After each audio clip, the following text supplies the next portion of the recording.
In this week's episode, we've got big news about lockers. Yeah, we know. Boring. In more interesting news, Minnie Mouse finally has received some long overdue recognition. But what the heck was Katy Perry doing there? Splitsville now has an opening date, and you know what that means. Fat time. Dan the Man's here in spirit to tell us all about the secrets of the Empire. Also, Oscar nominations, hotel privacy, parking questions, and more on this confused episode of the MousePIRE Podcast. I'm Anthony. I'm Diggs. I'm Tim. Welcome to MousePIRE, your source for Disney, Star Wars, and everything in between. This is the podcast where both empires collide. Ladies and gentlemen, boys and girls, welcome to the MousePIRE Podcast.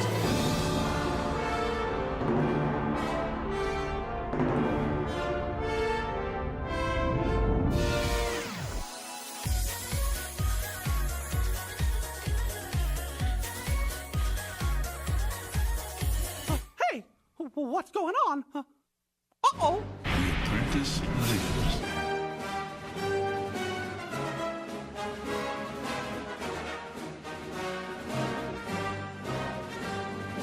What is this? You best start believing in ghost stories, Miss Turner. You're in one. Think up me how they show up. You never had a friend like me. Some imagination, huh?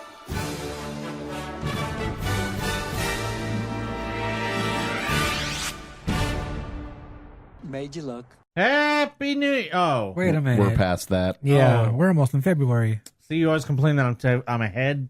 I'm behind. Oh my gosh, I'm tired. I'm very, very tired. So it's Tuesday.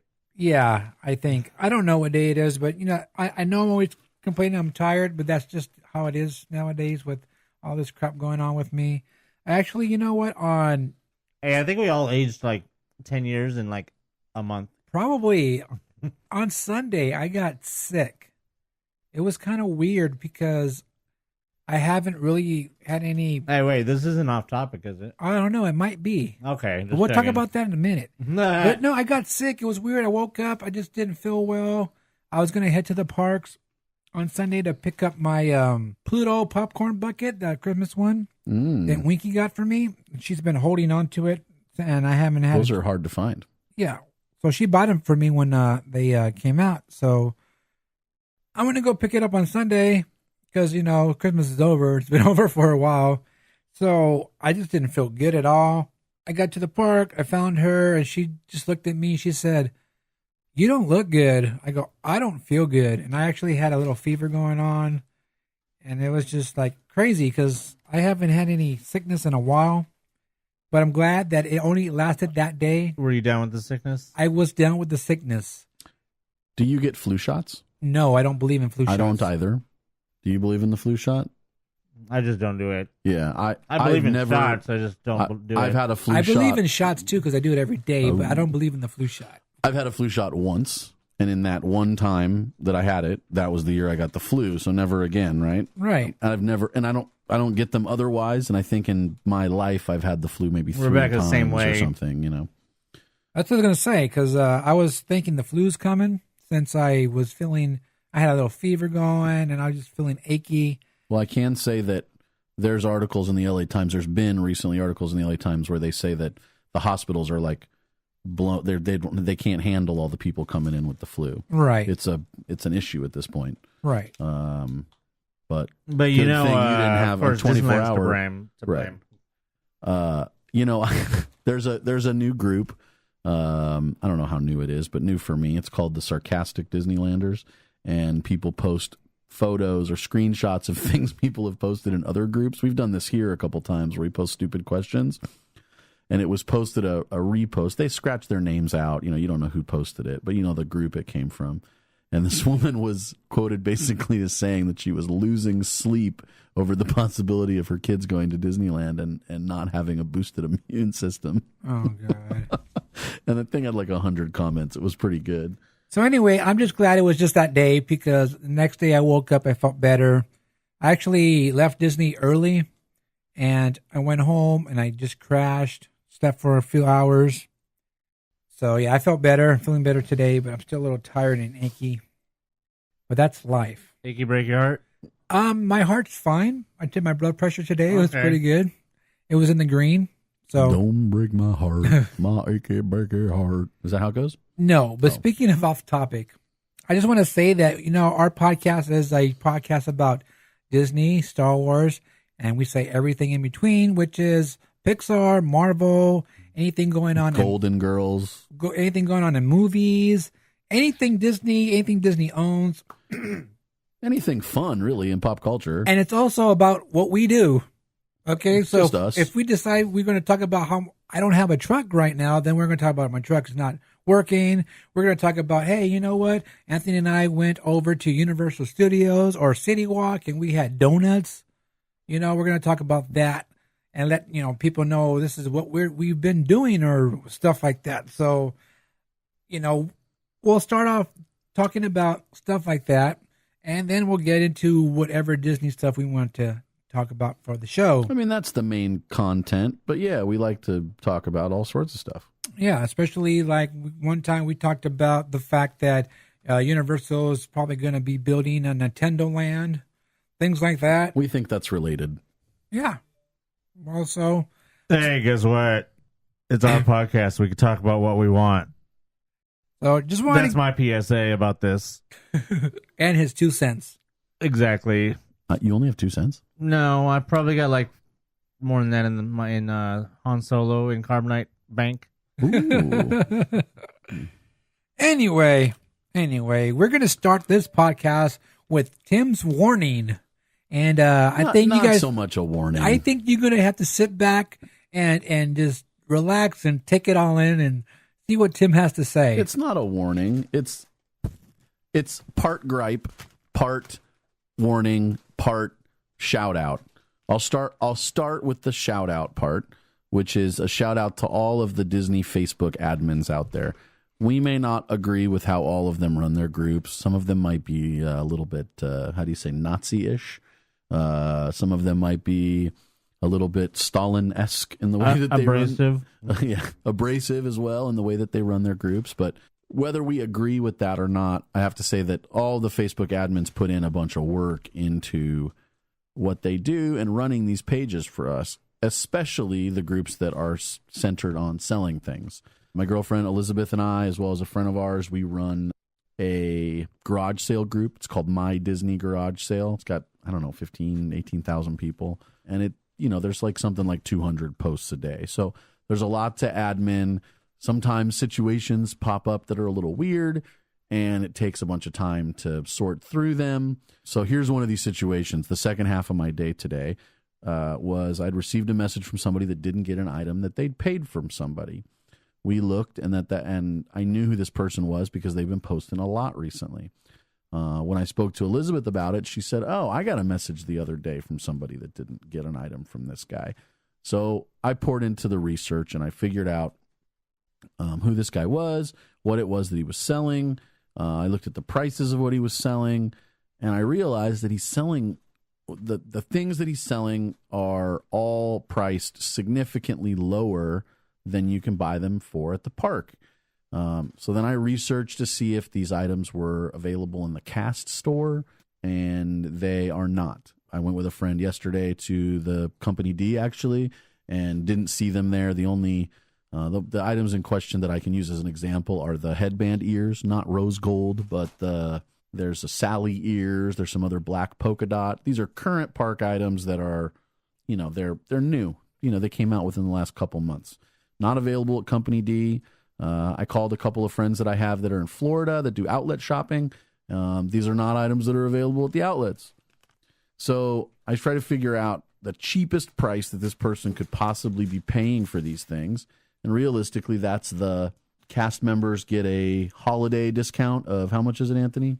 40%. The 40% holiday discount, and it runs from like November to February. They basically get this thing for like 3 months of the year, 4 months of the year. So I did the math.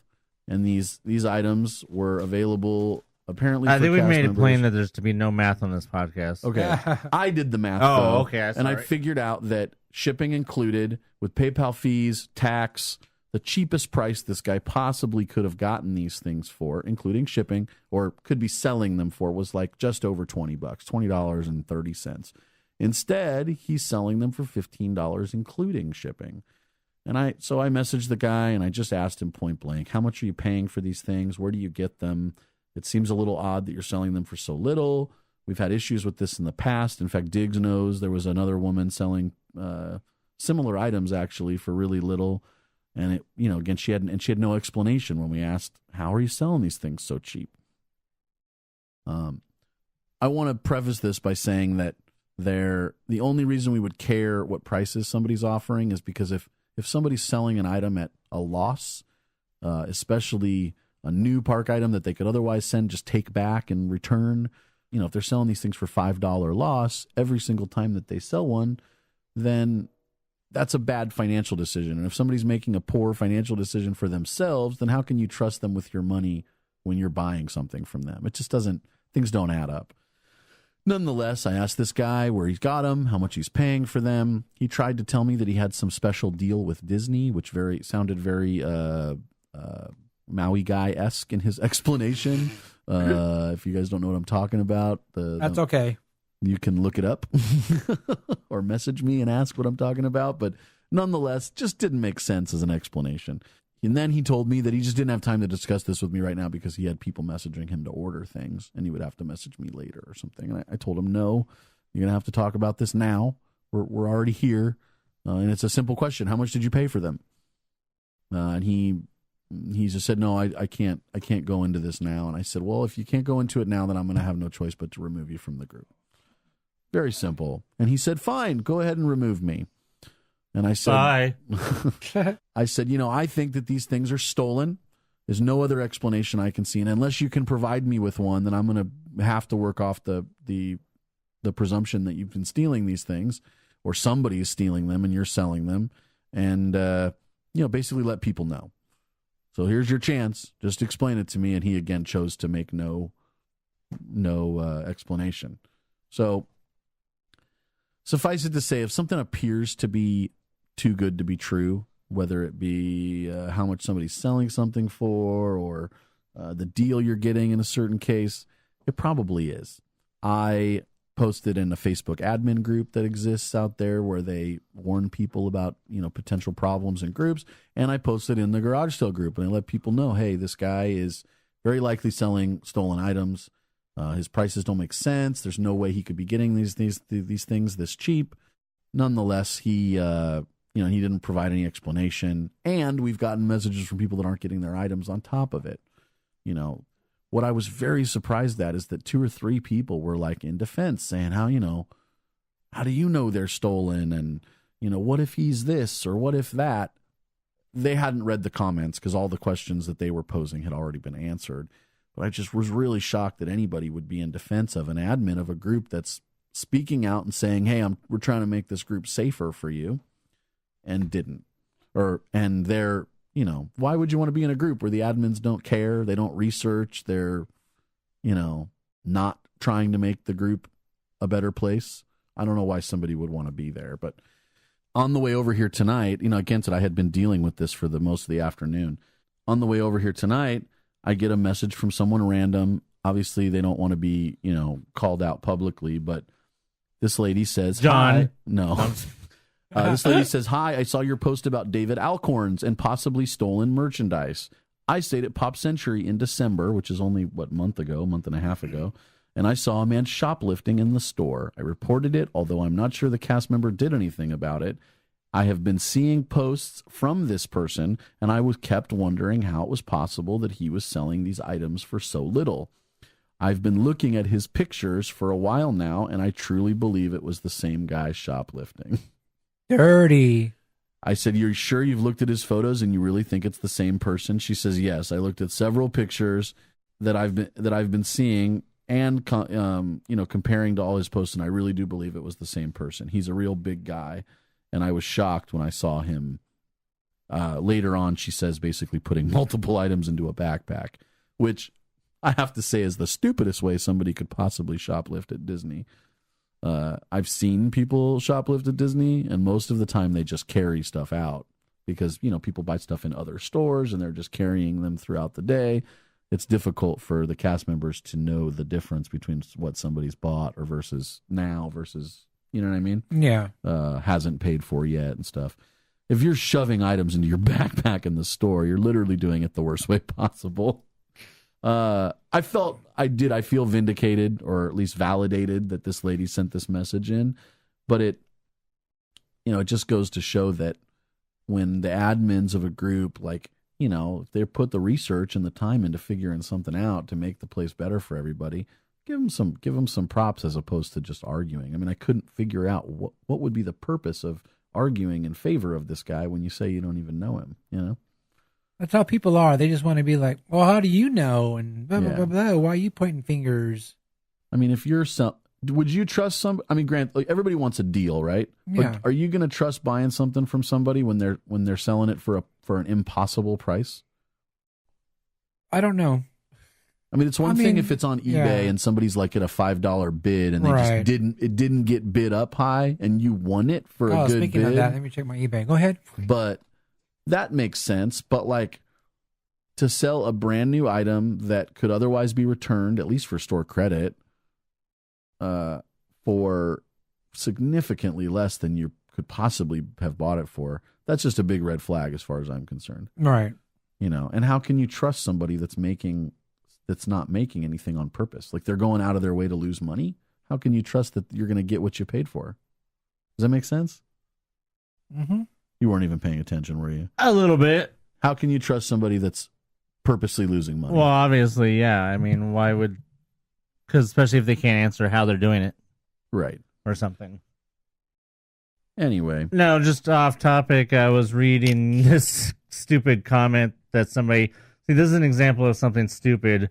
The person who commented on Sarcastic Disneylanders about sending their kids off to do other things while they go to Blue Bayou, because that's what Scott does. Yes. Yes.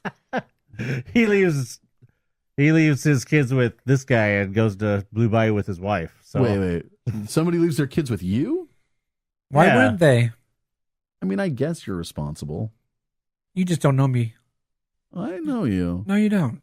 I mean, you're good with kids. If you know me, you would know that I've been with kids all my life, and I've been taking care of watching my just friends' because he's kids. not good with adults doesn't mean he's not good with kids. So basically, you're like an adult babysitter. I'm an adult babysitter. What But does that mean? You probably used to be like a teenage babysitter. You were that? No, not when you were a teenager. No. Oh, I'm just saying. I did teenage I read his book. babysitting. I was a teenage babysitter. I was a teenage babysitter. I tried to make extra money any way I could. I would give a lot of kids 5 across the eyes if I was. I think we may have new messages tonight from cool people, but we'll see what happens. We'll see. So anyway, that's my story. I'm sticking to it. And if you have questions, comments, send us a message on MousePIRE's page. If you type in facebook.com/MousePIRE, it's pretty easy to send a message. What's next? Oh, this past Monday, Minnie Mouse got her star on the Hollywood Walk of Fame. It's a little late, don't you think? That's the thing, right? That was my whole thing about this, because she finally got her star 40 years after Mickey got his star. So why did it take 40 years for Minnie to get a star? Hashtag equality. First of all, no, because first of all, you have to look at, for anybody that doesn't know, the process of getting a star on the Hollywood Walk of Fame. For those that do not know, it is not something you earn. It is not something that is given to you. It is not something that is a real recognition. It is framed that way. But Hollywood stars on the Hollywood Walk of Fame are paid for by families, fans. Sometimes the studio, I think, has bought. In this case, it would be the studio paying for the star.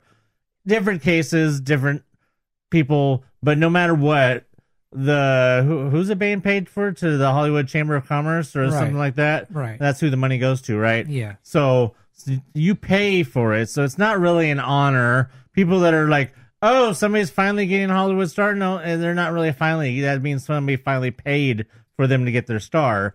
It's not really an honor. It's just something that somebody gets by paying for it. All right, next question. Why did it take Disney this long to pay for her star? Well, because because it didn't occur to them to give Minnie a star.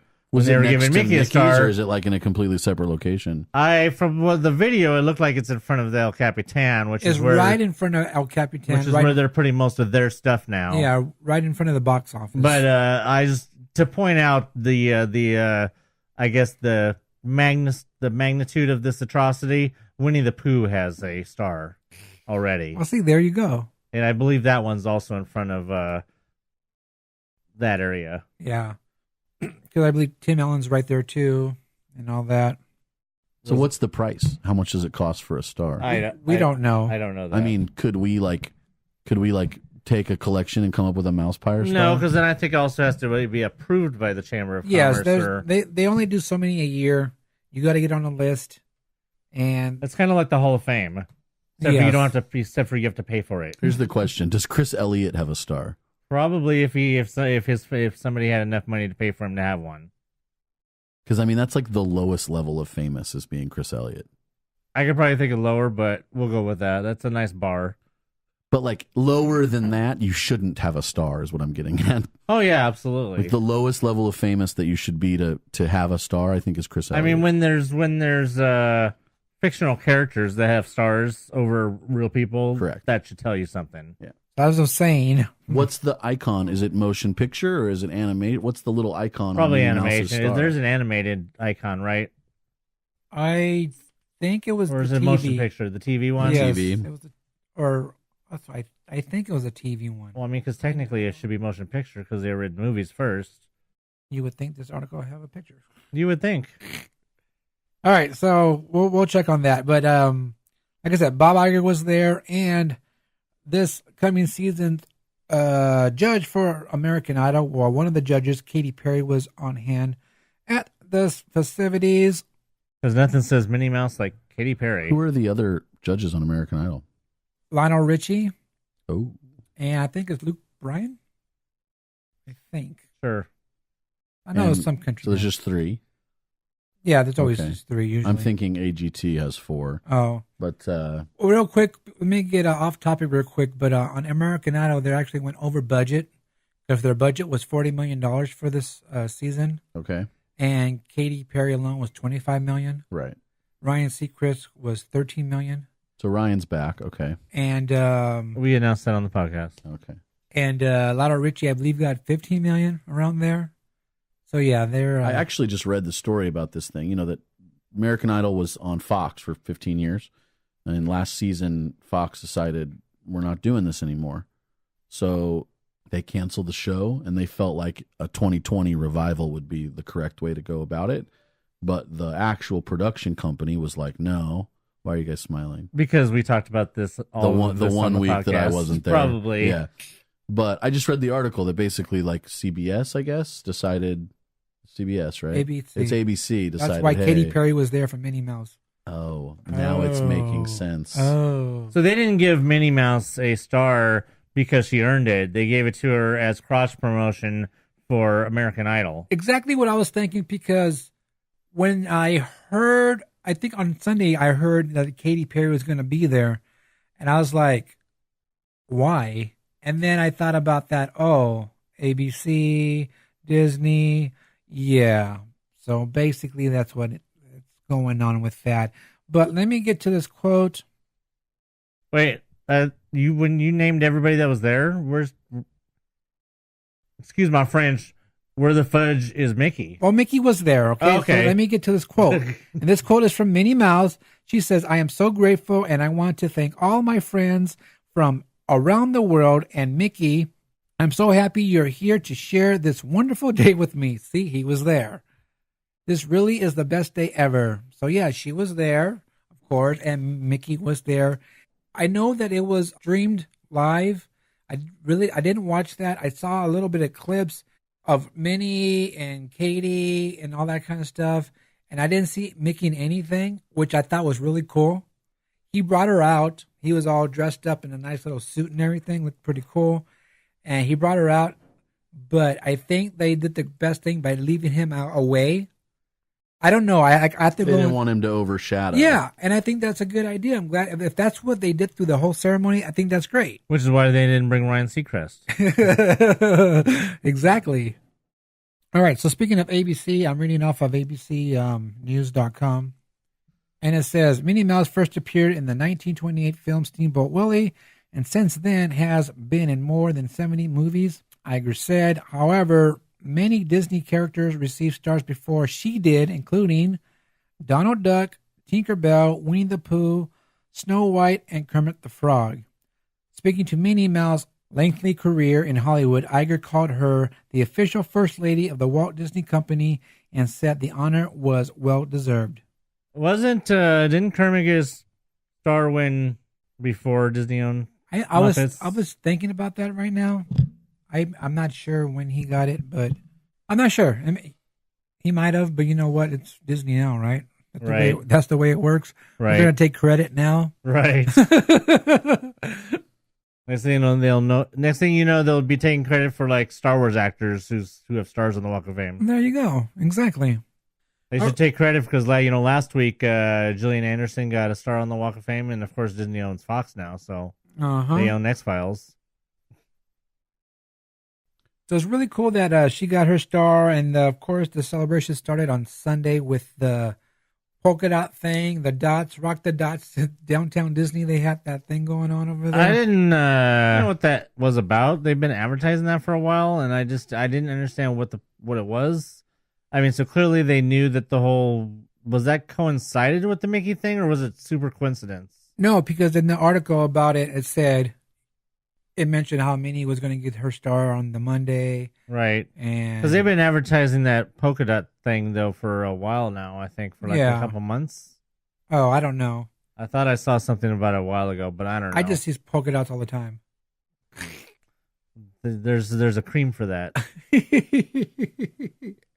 But hey, congratulations to Minnie. About time that she got her star. We can give a congratulations to the new Disney princess, too, since the Fox merger.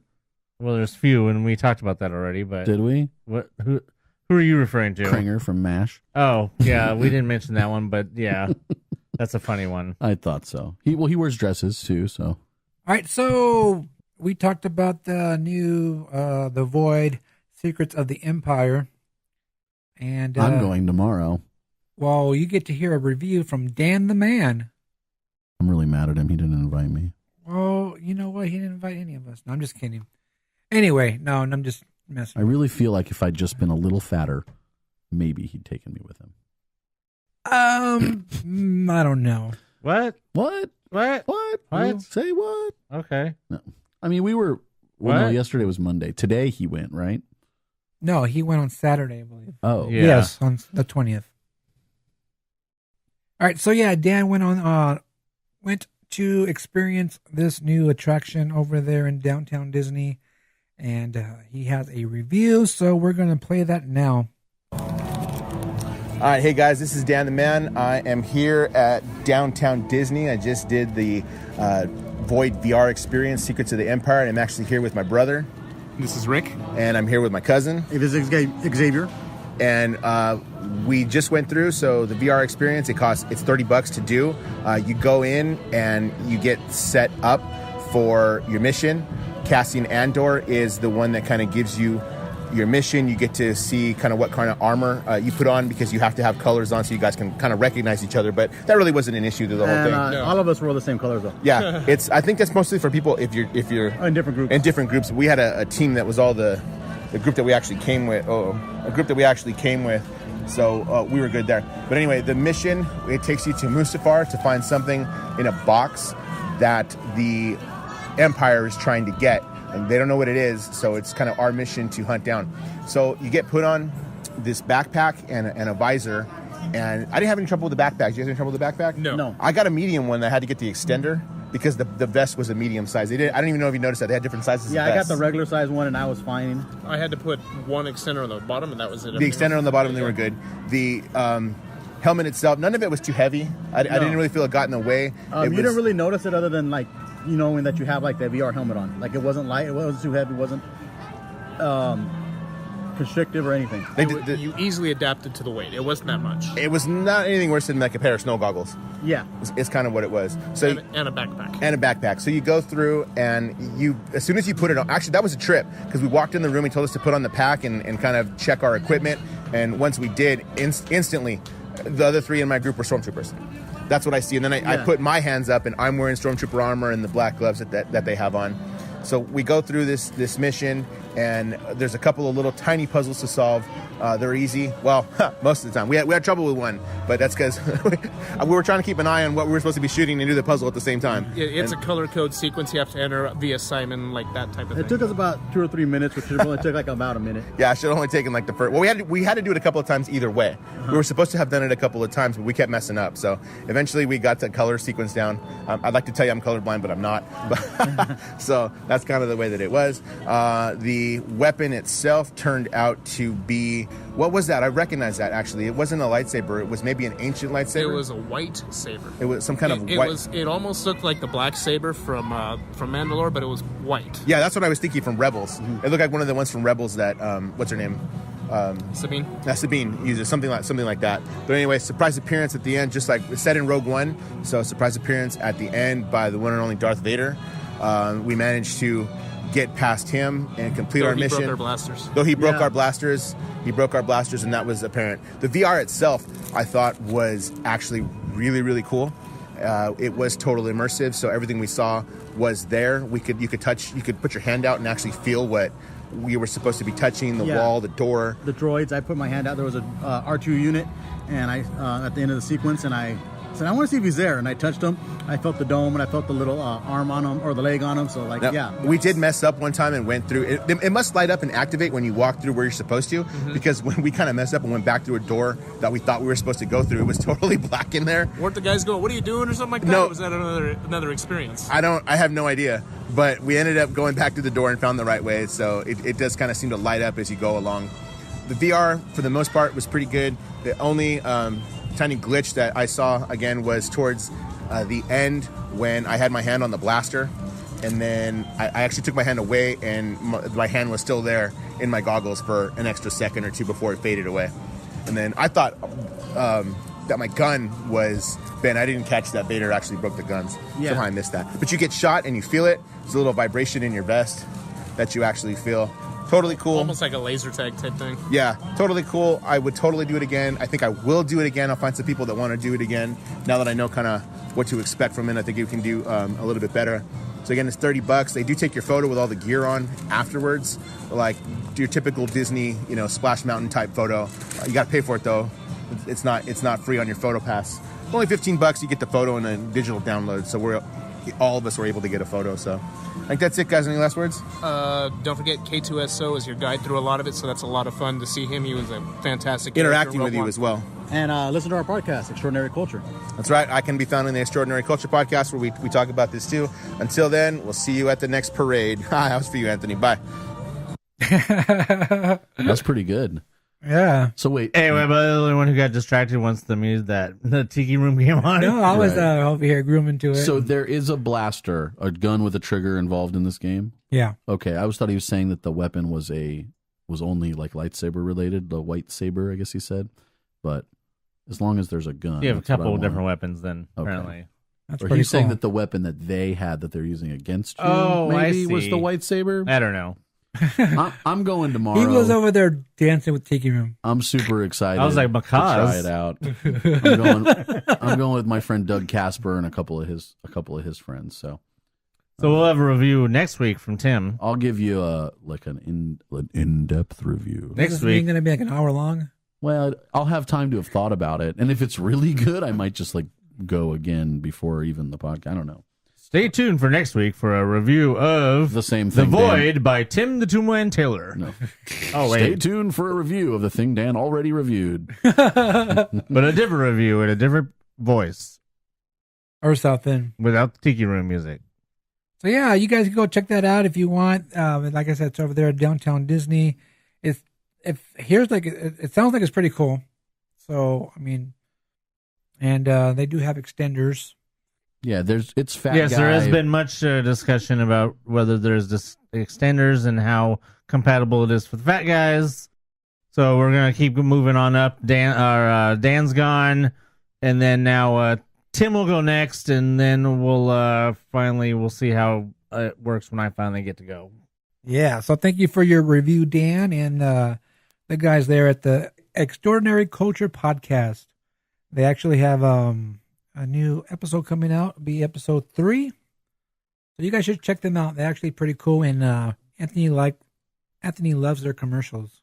Yes. Well, it's not like I love the commercials. I don't really like beer, but I mean the commercials are funny. So yeah, check them out.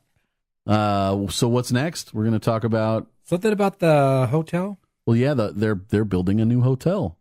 Who didn't know about that? Hey, I know this is a theme, but we talked about that on the podcast before. We did, yeah.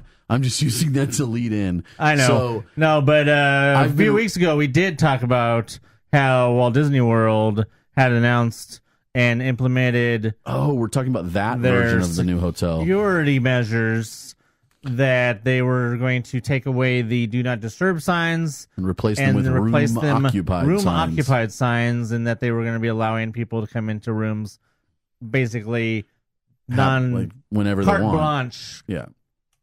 So we were wondering, is this going to come here? Yes, and well, it has been verified that it is actually already happening at all Disneyland Resort hotels and select Walt Disney World hotels. I think the reason for that is that they're only maybe doing hotels that are high up or have like a vantage point. Well, that's what we said last time. I said that the only ones that they were at the time, I don't know if they've expanded it since then, but at the time the ones that were at Walt Disney World were only the ones with like monorail stops and stuff like that, like the Polynesian. Well, those are the ones that are tall. The bigger ones are the ones that with monorail stops. The A-frame one with the towers next to them. Yes, that one and stuff like that.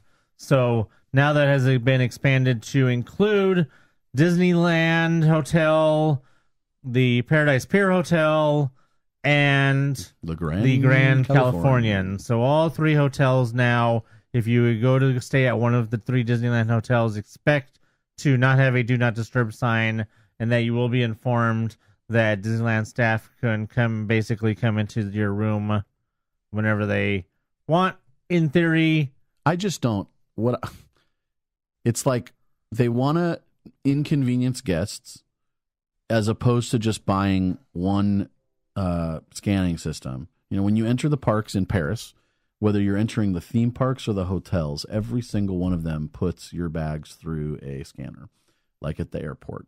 It doesn't look like the airport one, but nonetheless, you just put them through and they go right on through and you pick them up. And the only time that they trip on you is if you have a gun or some large metal object, at which point they make you open the thing up and show it to them. Yeah, we talked at length about this last time. If you guys want to have no thoughts about that, you should have already listened to that previous episode. And then, of course, we've talked over and over again about security and security measures and how they could be better. That's a whole nother. We could probably do a whole podcast on that, all that crap. Well, you could probably talk about it for 3 hours. Well, yeah, obviously, but we just wanted to make sure you guys knew that. Be prepared for that. Whatever your feelings are on that or your own. If you think that people are allowed to come in your room, I don't care what you think. No, I mean, honestly, if you have some comments about whether or not you think that they should be allowed in the room or whether they should be doing a better job with certain security aspects, like having a scanning system. What is it? X-ray system? Well, I mean, my question to most people would be, what makes you feel better? Disneyland staff telling you that they can come into your room whenever you want, or having proper security measures before you even get into the hotel? Which would make you feel safer? What would make you feel safer out of the two? Proper security measures get even before you get into the hotel, right?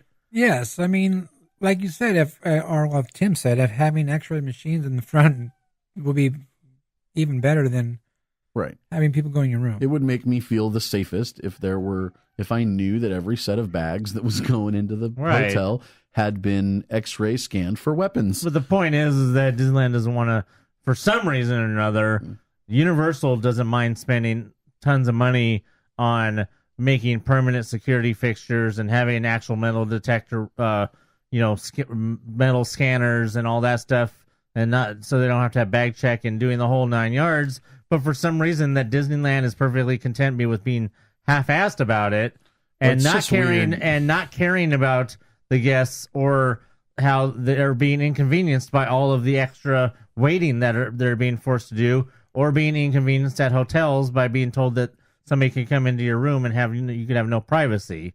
So to me, it's just Disneyland basically. And we've said this over and over again. Disneyland just doesn't care anymore. I just think that Disneyland's It's not at the point. It's not like no, they Disneyland. don't. Disneyland here, it just can't seem to get it together. If Disneyland in Paris already has these machines and they're effective there, which they are, they do regular metal detector checks, but was just that like they do stuff here. there- But then they also, Has that it's stuff- because they do it outside the park, and they do it not just as you enter the park, but they do it as you enter the area around the park, which includes.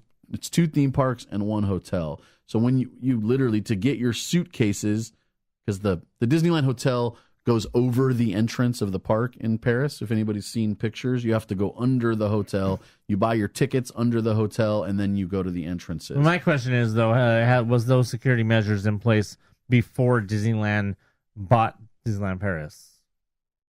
Or was that... Well, they built it as a partnership with France. No, Disneyland didn't own Disneyland Paris. They built as all the Disney parks. They're done as partnerships with the country. Yeah, but they didn't own Disneyland Paris. Now they actually own it outright now. Outright.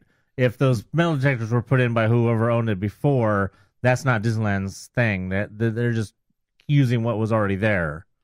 Well, yeah, but those scanners if have been Disneyland there didn't actually since- put them in there. I was in there in 2013 and in 2016. When did Disneyland outright buy Disneyland Paris? Just a couple years ago. Well, that's what I mean. 2016. So in other words, those metal detectors were already there. Predate Disneyland having full control. So I mean, so Disneyland, those security measures were not put in by Disney. They were put in by whoever was controlling Disneyland Paris. Right. Plus the fact that Europe obviously has more of a history of terrorism, in theory, than the United States. Right. So well, you tell that to George Bush. Well, terrorism. Just kidding. So, my point is that it's not like this stuff that the proper methods don't exist already. Oh no, they exist. Universal's doing it, Right. but Disneyland just refuses to do it. But I don't want to get into that. They because, like the illusion. We say this all the time. They're all about the illusion of security. right, but their illusion of security sucks. You could easily get a handgun concealed underneath a stroller, or any weapon. Just put it inside of a stroller in a convenient place. And you know what's going to make it even worse? Doing security in the dark. So why don't you tell us about where the new security is going to be at? Well, I don't think the it's park gonna be in the instructor. dark. What do you mean? If the security checks are going to be underneath okay. inside, it's going to be in the dark. It's pretty bright in there, but that's not the point. The next thing that we were going to bring up, in fact, what I thought you guys were talking about was the new hotel that they're building. Why would we talk about that when we talked about that months ago? Regardless, I thought that's what you were bringing up. So I was thinking... Unless you have some new information about that hotel? Well, I've been doing a little bit of research on the ground out there, asking people at different levels of where they work, the businesses that are shutting down, that type of stuff, just going in there and talking to people. Oh, right. You do have something interesting to share from Earl of Sandwich. Well, they told me inside Earl, one guy said, oh, yeah, we don't know, but it was kind of like he was purposely trying to not know. Right. 2 other people that work there told me that they don't have an exact date yet, but that they are moving. They're going to be moving into one of the locations, most likely either Ride Makers or the other one is Build-A-Bear. Right. I believe we talked about this last week a little bit, right? I believe so. I think I just now Build-A-Bear remembered that we might have talked about this already. True. Yeah, we did talk about that already. But, I've been doing a little bit of research, like I said, trying to figure it all out. And it looks like they could start as early as next month. I don't know. I mean, from your guys' experience, do they make an announcement and then it's right away? Or do they make an announcement and it's supposed to be like a month away? Well, for big starts for projects it's like that. Well, look at that Eastern Gateway thing. They make an announcement and still haven't went through anything because of the city. So that's not their fault, though. Well, I know, but they can't start something until they get approval from the city. So I think the idea of what you're talking about is that it seems like the hotel and the parking structure project on Pinocchio is being started a little bit faster than what we would have expected, only because they're already behind on their original plan for Star because Wars, of the Star Eastern Wars Gateway. Yeah. The Eastern Gateway should have already have broken ground. The new Puma parking structure should have already been started or built by now. But they don't have approval. But the stupid city and the stupid businesses on Harbor Boulevard and the stupid executives at Disney. Let's share. It's a shared responsibility. Well, no, the executives have nothing to do with it. It's the city of Anaheim, and it's the harbor businesses that complain to the city. I'm going to have to play devil's advocate. The city only said no to their exact proposal. Disney very easily could have conceded, not put up a wall in front of those businesses, and the original proposal that Disney put in that was the possible included like singing walkways that were conveyor walkways that sing and make music. Well, we're not talking about that. We're talking about the one that was rejected. Well, but then the altered plan that was rejected took out those, and it put up a wall in front of the businesses on Harbor, and that's where they got a lot of flack. So, I mean, Disney very easily could have conceded and tried to reach a compromise with the city that would have been approved, and they would have been able to do that. What they're doing now has already been approved. They've already approved a new They don't hotel. need approval for what they're doing now. I don't believe so. One, it's all their property. They own all That's what I mean. They don't need approval. They That's don't- why they're doing it. They don't have to go across any streets that are public. They Right. own, they own We've all talked those about all streets. this before. So I was just trying to figure out when it was all going to start. You know, when's the Stitch lot, otherwise known as the downtown Disney parking lot? When's that going to close?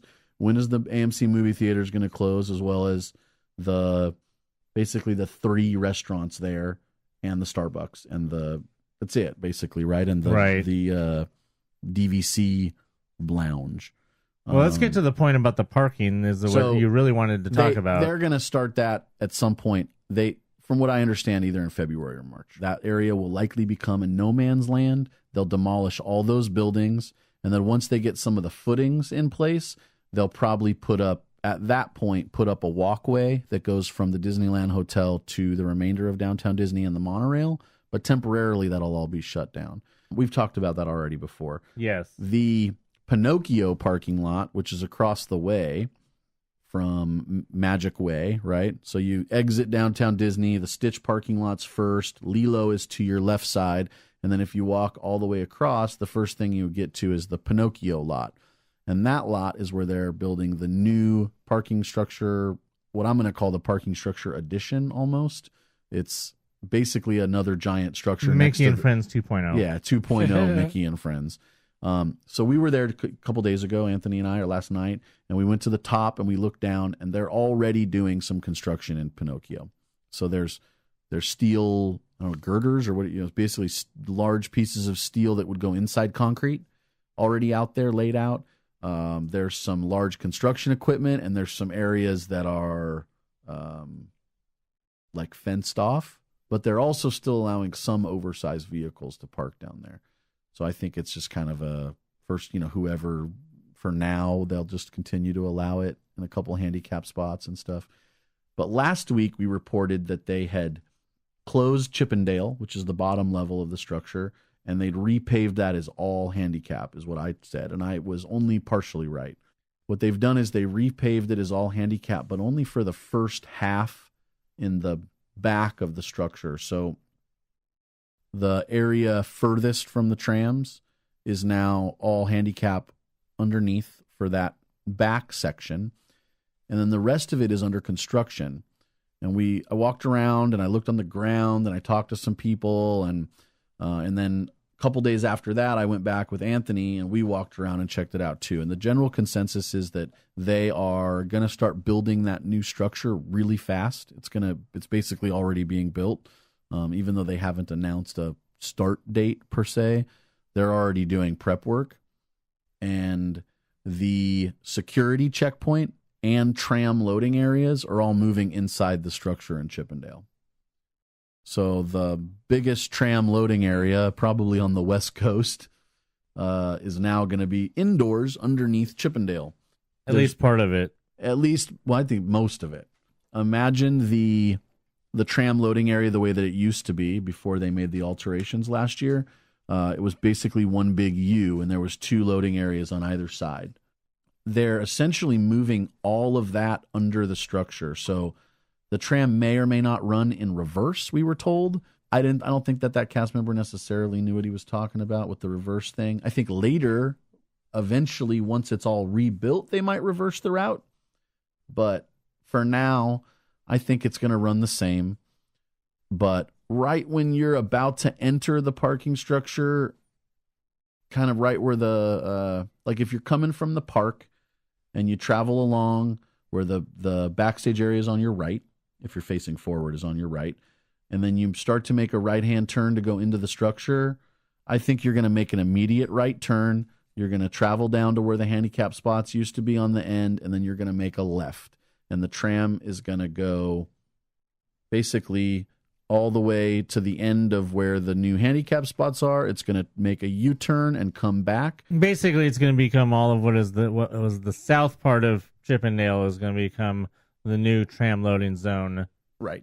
But then basically that U... Don't try to explain too much for people that are trying to listen. They're going to get lost. That U that goes all the way around the outside of that area, people are going to load and unload into the center of the U, and then they're going to funnel down in an eastern direction or towards where the bathrooms and the structure and the escalators currently are. And then they're going to have the security checkpoints also down underneath. We just don't know exactly where those security checkpoints are going to be or how it's going to flow. I have a feeling it's going to be a little bit of a cluster F, for now. Isn't it always? Plus, they don't have room for as many security checkpoints as they do have outside right now. And they're going to have to funnel everybody that comes down those escalators. They're going to have to funnel them around the corner and into the structure to get checked. It seems a little, I don't know. We're not sure exactly how it's going to work. We always talk about, people always ask us, how can we park at Toy Story? That's why. Yeah. We're going to be parking at Toy Story even more because of that. I don't like parking at Toy Story, but it sounds like we might have to. The reason I don't like parking at Toy Story is you just don't like the bus for some unknown reason. I also like the ability to stop at at World of Disney and some of the other businesses when we come in and out. If we want to grab something, sometimes it's easier from those stores. So, nonetheless, that's the story. It looks like there's going to be, and soon, very soon, because we also saw markings on the ground where they marked out basically how the route it's going to take. And it seems like where the escalators come down there's going to be a small outdoor area, and the rest of it's going to be structure. There's not going to be like a view. You won't be able to see into the park from there unless you're on the top or one of the higher levels anymore. So changes are coming and coming pretty quick. I just want to say that, you just be prepared for things to start being a mess over there at Mickey and Friends. If all else fails, anybody who's listening to this podcast, if you're not already, because you should be, you need to go park at Toy Story from now on. Because who knows when and how fast it's going to start getting worse and worse over there. I think that they're going to be able to build this thing pretty quick, though. I just mean as far as how much of a mess it's going to become with the bag check and the tram boarding and then moving it underneath inside the structure. It's just going to all become a mess, and everything's going to be all kinds of diversions. And depending on how they funnel people, getting down off those escalators and the lines that are going to be for bag check is going to be stupid.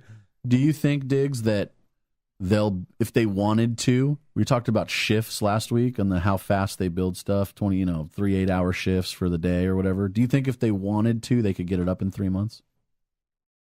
I don't think that's possible. I know, that's a lot of work. Because they'd have to get it realistically, having it done before summer would make sense, right? That wouldn't necessarily be 3 months. If they started in February, March, April, May. So by June, I guess, Anthony's got some of the best fries in the world. Yeah. To him. Let me feel how, are they the best? Let's try. I'm going to have to try these here. Oh, no, I'm okay. I've got the best fries in the world. In other words, you can't. These are pretty good, but they're not McDonald's. So please, somebody that's listening to this, let us know. Do you think that they're going to be able to build this thing really quickly? Are you excited to see the changes? Keeping in mind that these are temporary changes. Nobody here is saying that these are how the permanent... This is not how permanently they're going to run all their tram stuff.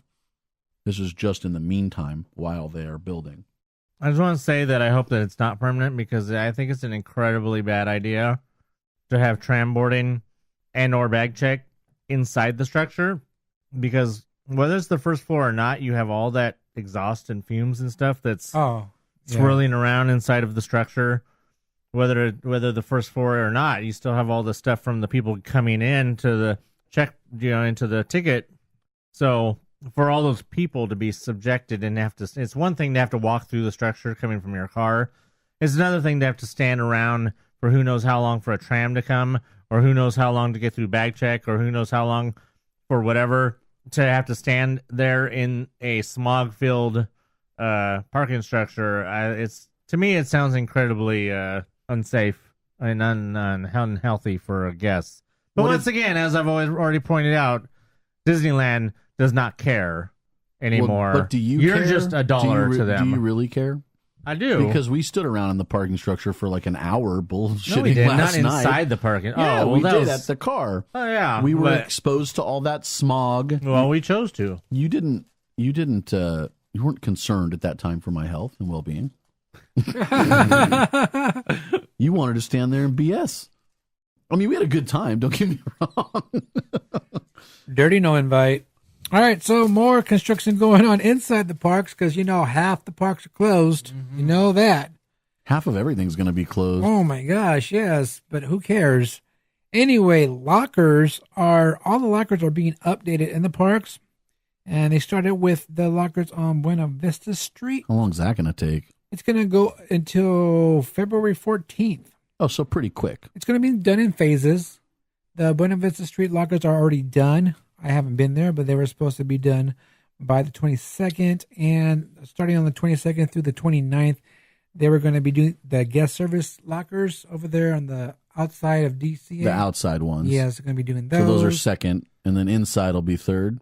Yeah, they're going to be doing also the ones at Grizzly Peak or the Grizzly... oh, that's right. Yeah. Those are the free ones. Yes. Well, at least they were free. Who knows what's going to happen. And then, of course, they're going to get to the ones at Disney side and everything like that. So, yeah, it's going to be done pretty quickly.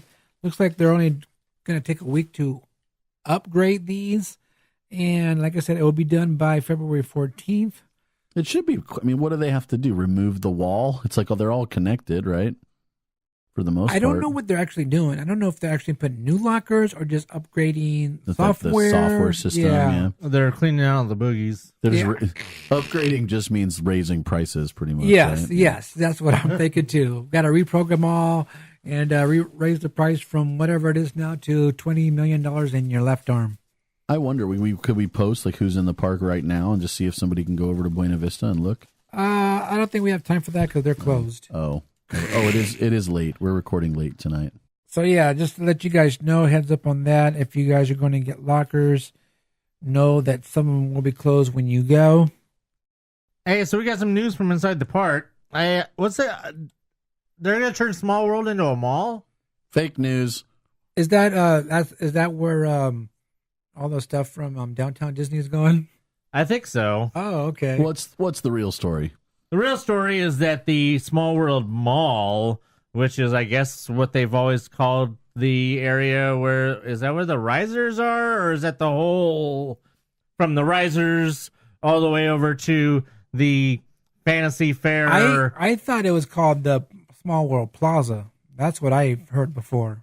Maybe this is their way of saying there's a new name. They do that sometimes. They just start using new names.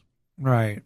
Well, once Small World returns to its classic version, going from Small World Holiday back to regular, guests will notice work continuing in the promenade scene. Now then they call it promenade in the article. So which is it? Is it a mall? Is it a plaza? Is it a promenade? Maybe it's an esplanade. Are you talking about the area directly in front of all of the area?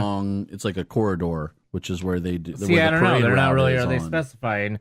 See, the location of the queue will be moved. Now, I don't know if that's the actual queue or is that the queue that's on the risers area or all of it. That will be included. And then new parade route entrance and stroller area. Gotta have that stroller area. That's a must. Now, when this says new parade route entrance, what does that mean? Because, I mean, the parade, how could you move the parade route? I was thinking that too, because on the other side. Maybe they're just replacing the doors. I was just thinking, because on the other side is, what can you knock out on the other side and move let's say if you're moving it over to the right? Isn't there like a wall there or like something there? I was trying to remember. You mean to the right of where it is now? Right. Yeah, it's a wall and planter, and then behind that is the old motorboat lagoon. I'm just thinking, because, I mean, to me, what it sounds like is that area where the parade comes out is going to be all the stroller parking and the queue. Right, that's what I'm thinking. And then they're going to move that door over to the right a little bit. I'm just trying to figure out how. Yeah, because it says the slightly adjusted parade route will make room for the attraction's new queue, creating more space in the area. What if they, no, because that doesn't make any sense either. I'm like, what if they figured out a way now with Star Wars being built that maybe they could have the parade come through the doors there by the popcorn cart? I was thinking about that too, but I don't know. They can always move the popcorn cart. Well, I'm not talking about I'm just saying it's by the popcorn cart. But gotcha. No, I was thinking about that too, but I don't know that area. That's the only other way. I mean, because back behind there is backstage for storybook boats. That's the offline for storybook boats is back there. And then, but other than that, to the right, there was nothing but storage. And then the hump that goes over to the other side for Magical Map stage. Ah. I mean, because you know what's on the other side of that door, because there's a train route there. What are you looking at? What are we? I'm looking at an aerial shot from Google, and looking at that area, and I can see that it would be easy for any type of parade floats to come through that street right there, go underneath that, and then it will come up along the Fantasyland stage theater, and then go out from here. I don't know. Well, that tunnel, that one tunnel isn't that big though. Is it, or it's not? The one that going up and down. Right. That's kind of that tunnel's not that tall. But isn't maybe this, not? I forgot about that tunnel being there. Isn't this new though?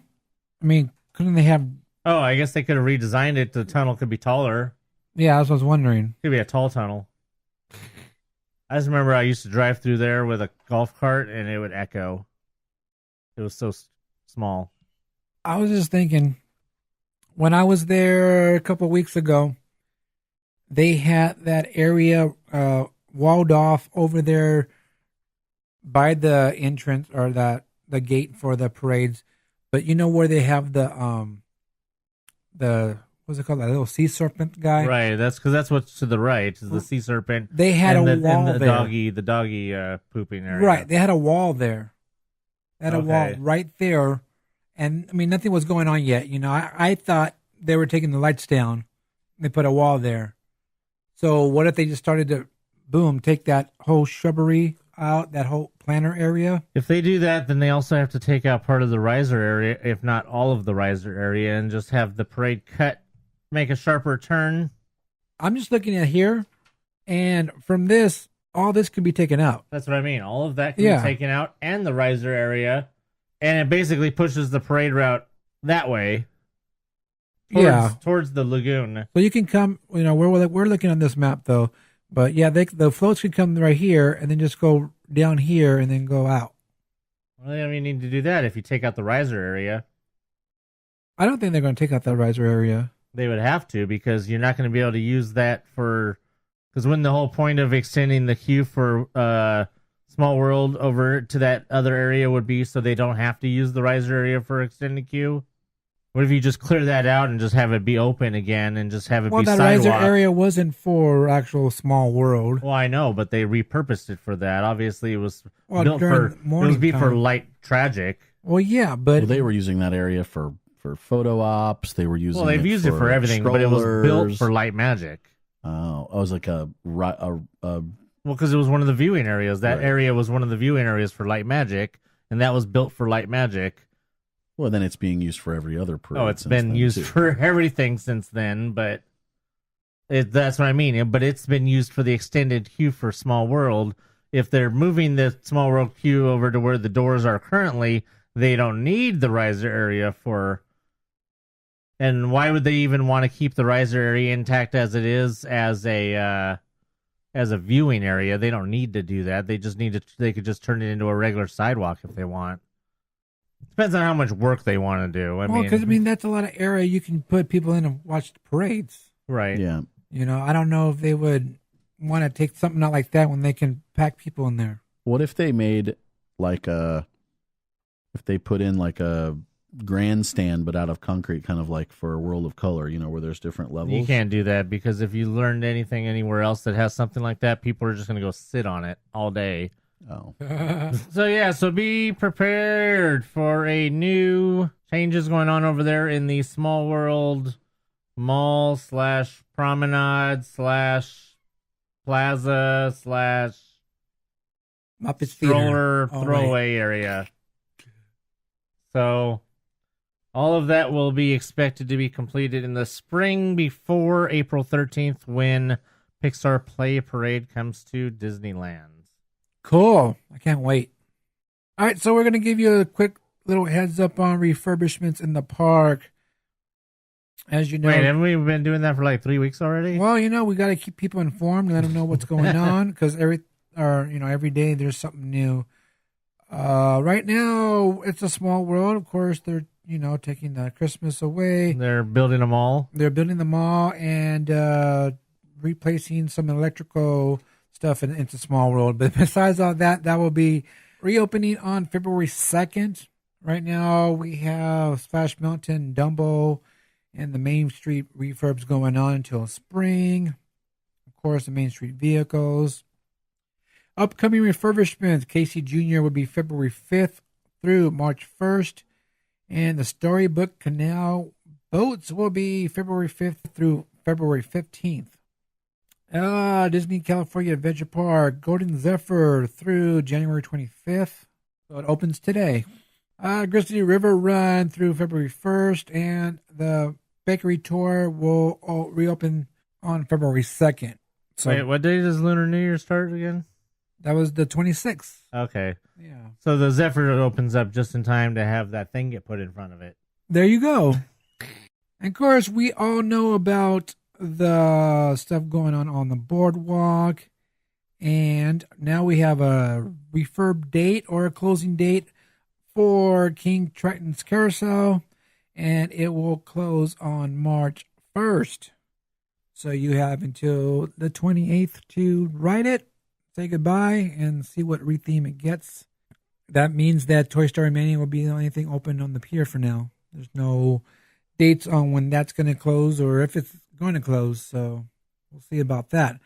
And then I heard about the new Incredicoaster that we talked about how it's going to get the new tubes. Yeah. So the ones that they have now are going to be painted black, and then they're going to be wrapped in red. That's what I heard. And then they're basically just sealing in what they've already got. They're not going to put new tubes on. Well, yes, they are. Because from what I've heard, they're going to put new tubes at the end where the photos are taken. So they're putting more tubes. Yes. Oh, they're putting tubes in the photo area. That's kind of cool. So it's going to be all Space Mountain-y. Exactly. That's what I heard. That's what there was a cast member lead out there telling people stuff, what they're going to be doing. So that's what that person said. So we'll see what happens with that. But yeah, I guess Toy Story Mania will be all by itself. All by myself. Or something. Something like that. So everyone should be aware, refurbs are being done and retheming's being done. That was something announced. It wasn't like all of a sudden, hey, we're going to close the pier. No one knew. No, Disney told you. We told you. So people need to quit their bitching about, oh my God, half the park's closed. It's not worth going. Oh, yeah, Disney gives you a special, but hey, they do their SoCal special, but hey, everything's closed. It's not worth going. Reality check. It's 3 rides. Actually, it's 2 rides, right? It's just 2 rides? the fun wheel and the coaster. That's it, right? And now the carousel. Well, okay, 3 rides. There's 3 rides because, I mean, Midway Mania is still open. So it's 3 rides out of how many in the park? That's not half. Do your math. We don't do math on this podcast, but we know that's bad math. Do you have a special occasion coming up? Looking to personalize your trip with a keepsake? Create customized buttons for birthdays, engagements, family vacations, even bridal parties, or just because. Check out buttonsbydiggs.com today. Buttons by Diggs, Buttons by Diggs. Remember, those are buttons, not pins. Speaking of bad math, Splitsville. Remember we used to have to do math bowling by hand? I used to bowling be math by hand. I used to be kind of good at that. Really? No, I wouldn't know how to do it anymore. I was serious. Hey, you know, it wasn't really that hard, but when you try to calculate those extra points for spares and shit, yeah, that's when I gave up. I was like, man, when they started coming out with those mechanical ones, that was tops. But we were talking about Splitsville last week, and we were speculating. I believe it was Tim who speculated a mid-February or sometime in February opening. Well, he's wrong, but he's wrong in a right way because it's actually sooner than that. Coming January 29th. I'm there, dude. What day of the week is that? A Monday. Oh. Because, you know, that makes sense. Well, it does make sense, actually, because they're going to want to get a slow start. Right. They're not going to want to kick in on a Friday when they're slammed.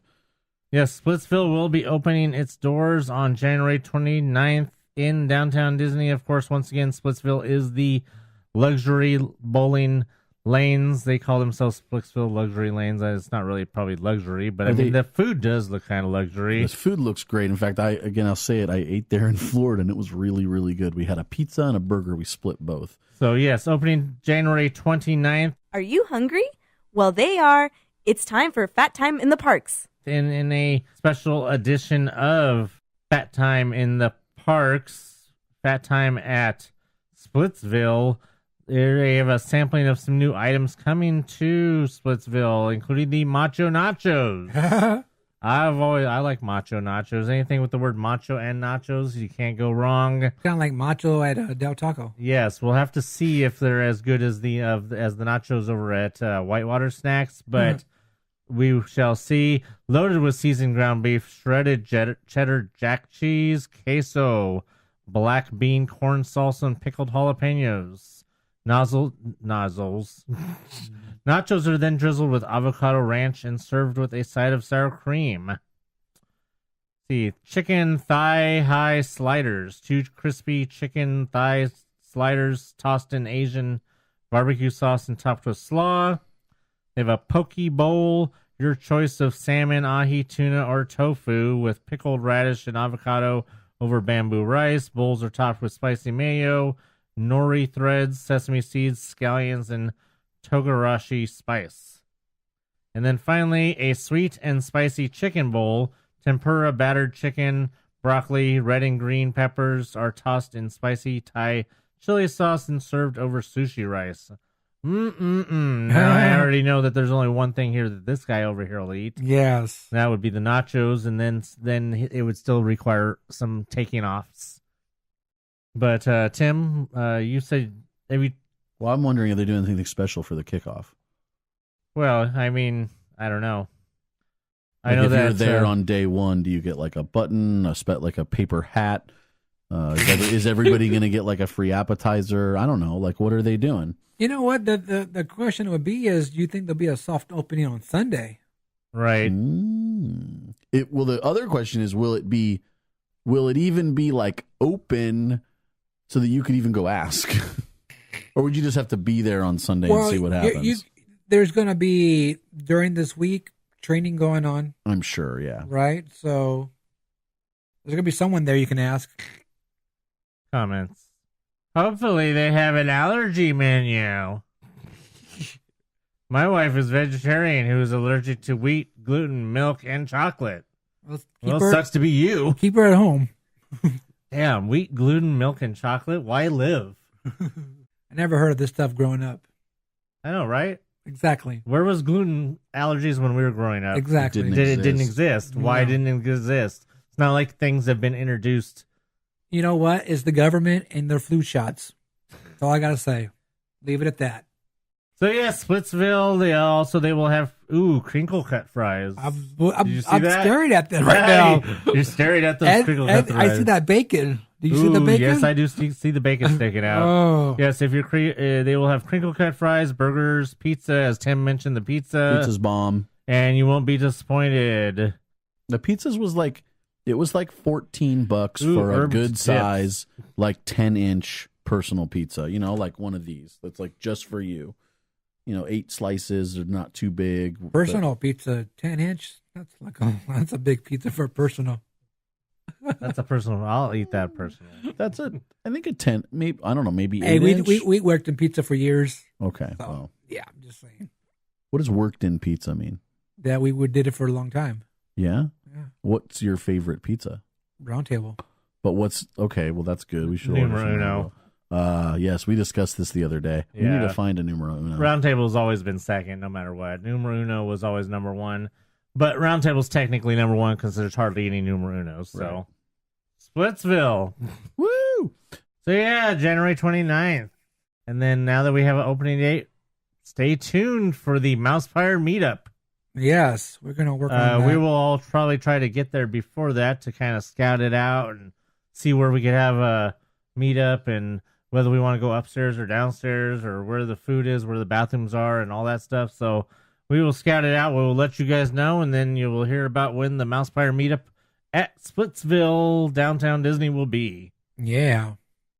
All right, so this week we got the nominations for the Academy Awards, and there was, as of course, some Disney properties that were nominated for Academy Awards, including Star Wars: The Last Jedi. Ooh, for what? Which was nominated for Best Sound Editing, Best Sound Mixing, Best Visual Effects, and with his 51st nomination, John Williams for Best Original Score. I'm surprised that it wasn't nominated. Just as big as Star Wars is, there's no Best Picture or Best Director nomination. Whether you agree with that or not. I mean, if Lord of the Rings is going to be a Best Picture nomination. Only one of those. Only the third one got nominated. And it won. Oh, yeah. I'm just surprised. I'm not saying it deserved to win. I'm saying that it should have been nominated. Of course, John Williams is second all-time in Oscar nominations, behind, of course, Walt Disney, who has, I believe, 59. And how many does John Williams have? 51. So if he hadn't semi-retired a few years ago, he might have been able to do it, but at this point, it's near nigh impossible for him to catch Walt, which is probably better that way, that nobody ever catch Walt. Also being nominated was Guardians of the Galaxy Volume 2 was also nominated for visual effects. And then Coco was nominated for 2 Academy Awards, including Best Animated Feature and Best Song, Remember Me. And then Beauty and the Beast was nominated for 2 Academy Awards, Best Costume Design and Best Production Design. And then Disney Pixar's Lou was nominated for Best Animated Short. Do you think John Williams will catch up to Disney? No, it's impossible. Why? All you need is like 6 more Star Wars films or something. Or yeah, I mean, he's already like half dead. Well, no, it's not that. He's already over what because he's retired several times. Right. But Spielberg and Star Wars keep bringing him back. Right. Because, I mean, he wasn't even supposed to do anything else, but then Spielberg brought him back out of retirement to do Lincoln, and then Star Wars brought him back out of retirement to do episodes 7 and 8, and presumably 9, and then Spielberg brought him out of retirement, I believe, to do The Post, which will probably be nominated. No, which didn't get nominated. Maybe he didn't do The Post. I don't remember. All right, I want to take this time to remind you guys to go visit our YouTube channel. Search MousePIRE Podcast. Subscribe to the channel. There you can listen to our podcast there. And I just want to say that I apologize that we didn't get our last episode up that quick. How long did it take? Well, Tim the Tech was busy working, and he was doing these odd hours, working like from 5 to 4 in the morning, doing like porn award shows and shit like that. Ooh. So anyway, can I ask what his like when we're done, you edit the show, and then what does Tim do? Tim takes the feed from iTunes and then puts it up on the YouTube.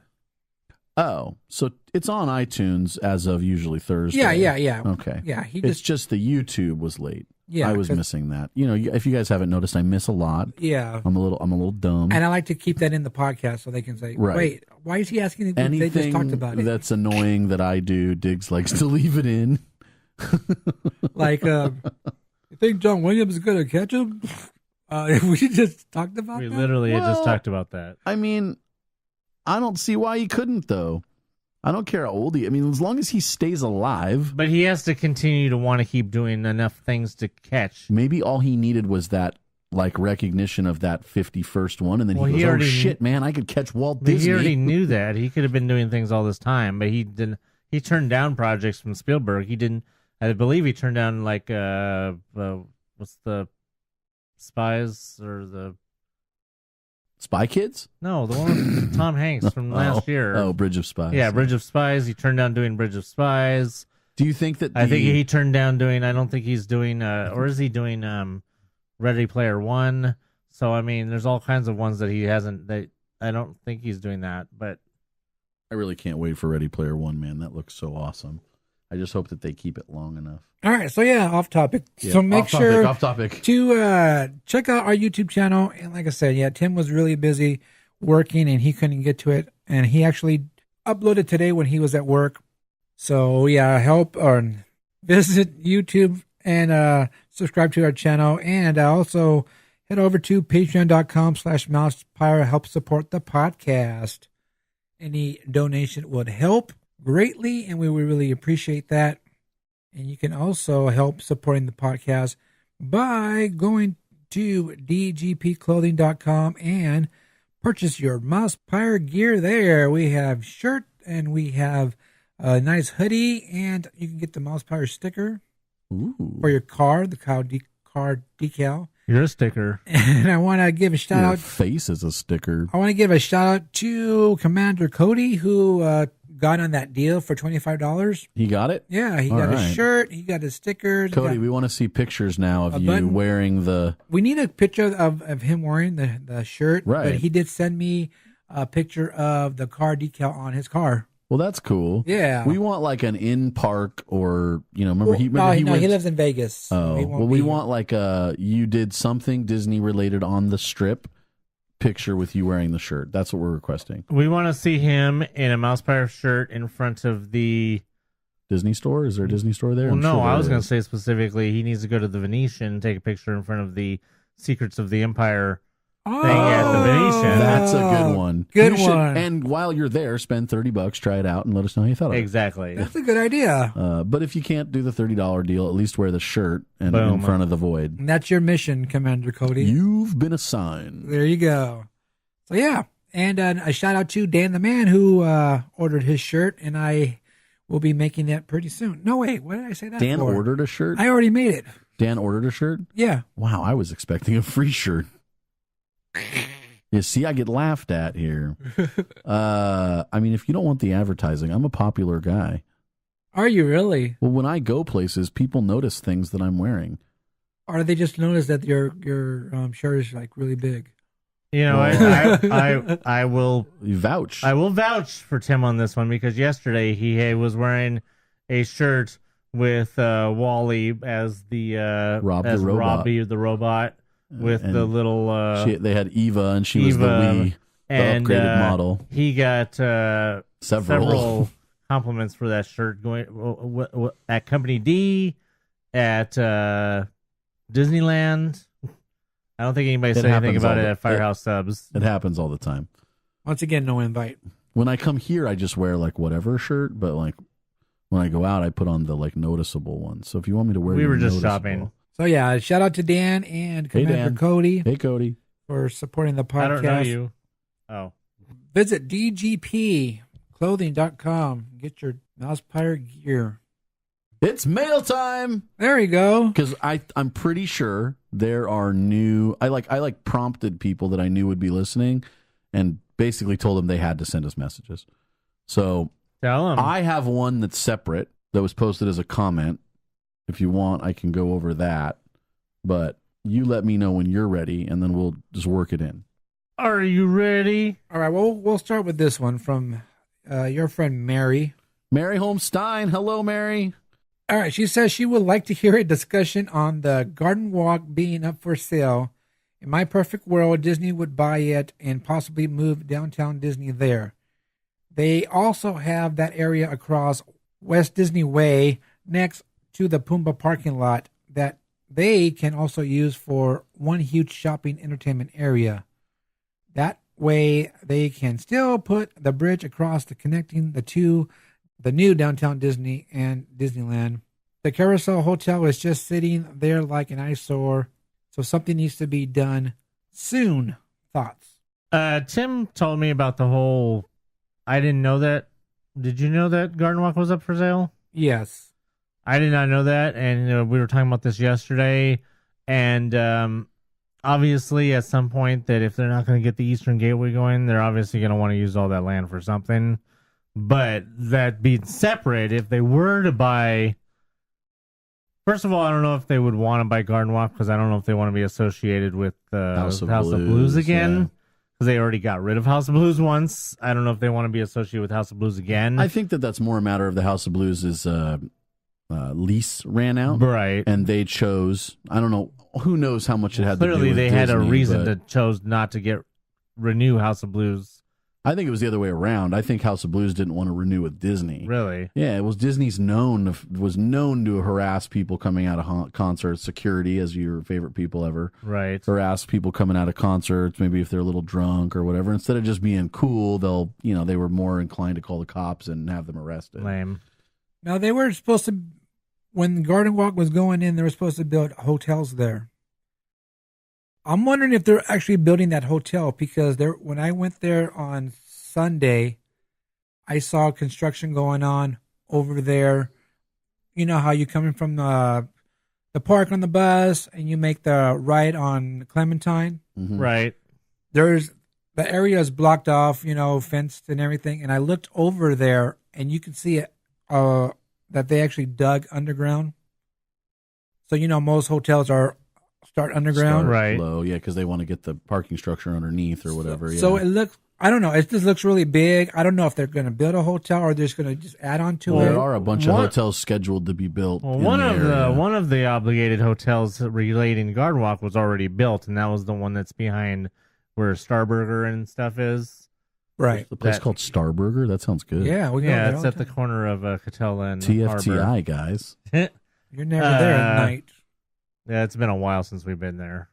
But because there's that hotel behind where Starburger is, that big fancy looking hotel that went up. That was part of the original deal with Garden Walk, I believe, that one to go in. But interesting, obviously, the House of Blues issue aside, whether whoever didn't want to be associated with the other one, they do have all those excellent restaurants that are on the Catella side that Disneyland has been, or Downtown Disney has been criticized for having a lack of quality restaurants. That for them to take Garden Walk and turn it into what we talked about, maybe turning it into Disney Springs, right? Where you have all those quality restaurants, you have the P.F. Chang's, you have the Bubba Gumps, you have all that stuff over there. That's already good quality stuff, and then maybe you go from having the lower end retail merchants to more higher end, better stuff like what you would have at a Downtown Disney or a City Walk, rather than the crap that was in there before, right? Which always seemed to just up and leave. Let me just say you that put in some better stuff, and then you can turn it into.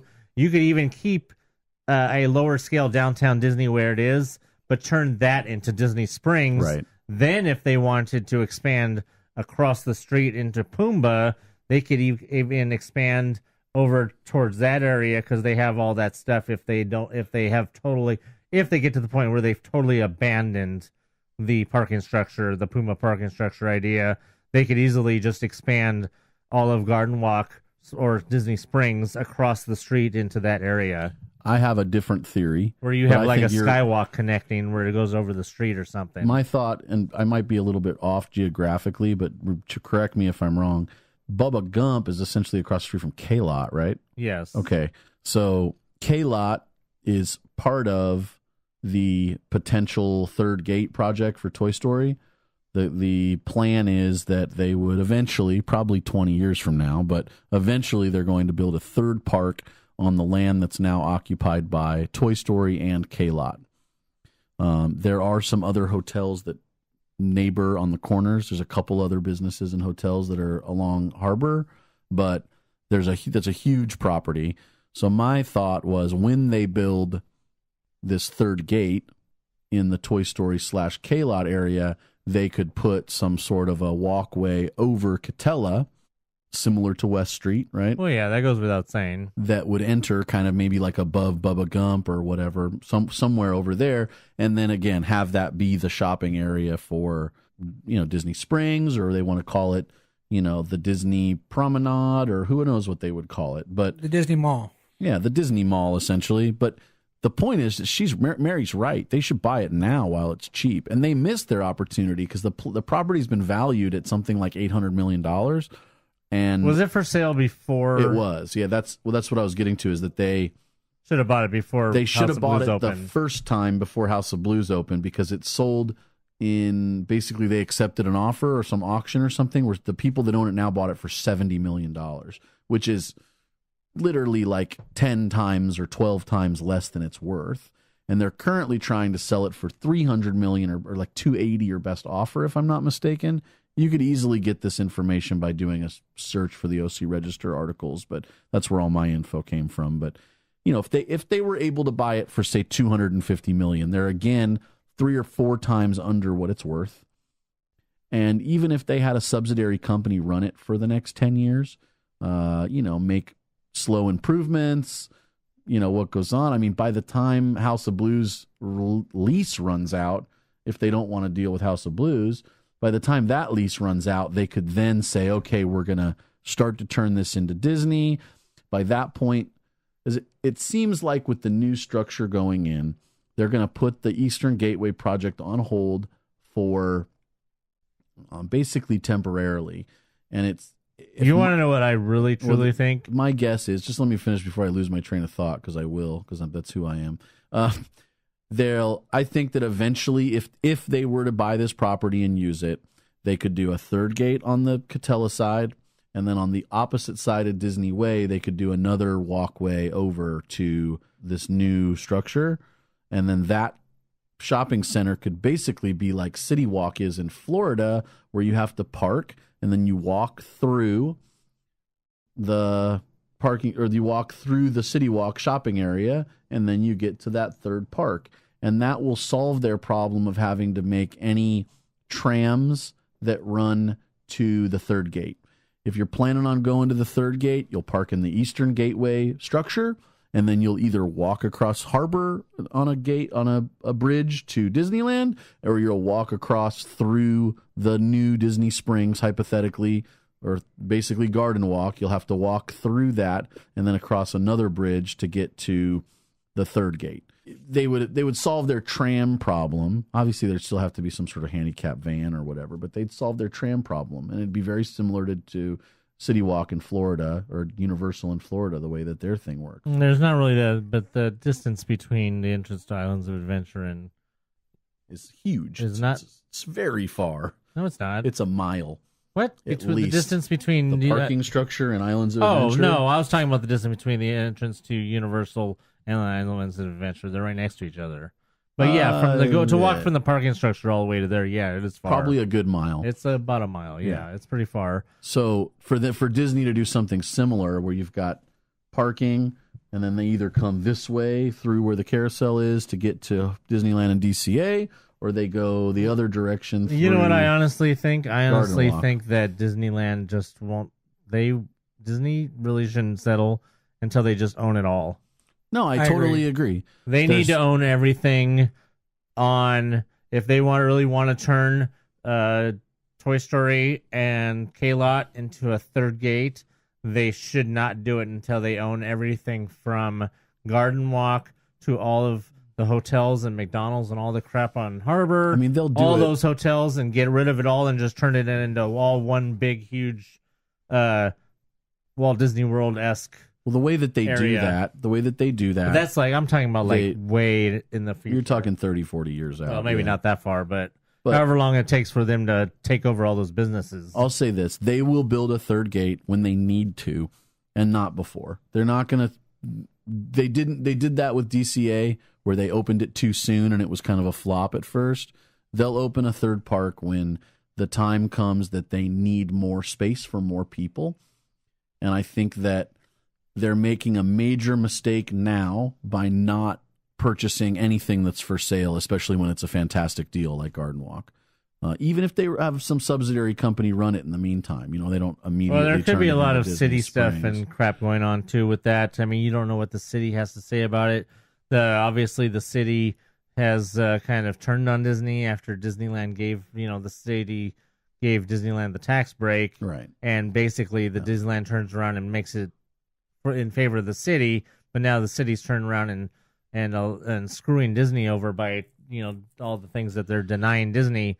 So there could be a lot of things that factor of them not buying Garden Walk, whether they are not interested in it at all, or the city could be something to do with the city, or something to do with other things they had their There's mind on the clearly Eastern stuff Gateway. that we may not know about, but my Right. point is that if they buy everything available, for instance, Garden Walk, while it's available at a good deal, I don't know how they would deal with with the hotels. When you're saying buy everything, the hotels would be a problem, but the small businesses, the when I say small, I mean not large areas businesses, and they're large corporations, but the McDonald's, the IHOP, the gift shops, the whatever, all they have to do is promise these people real estate in the new facility once it's open. Yeah, double the rent.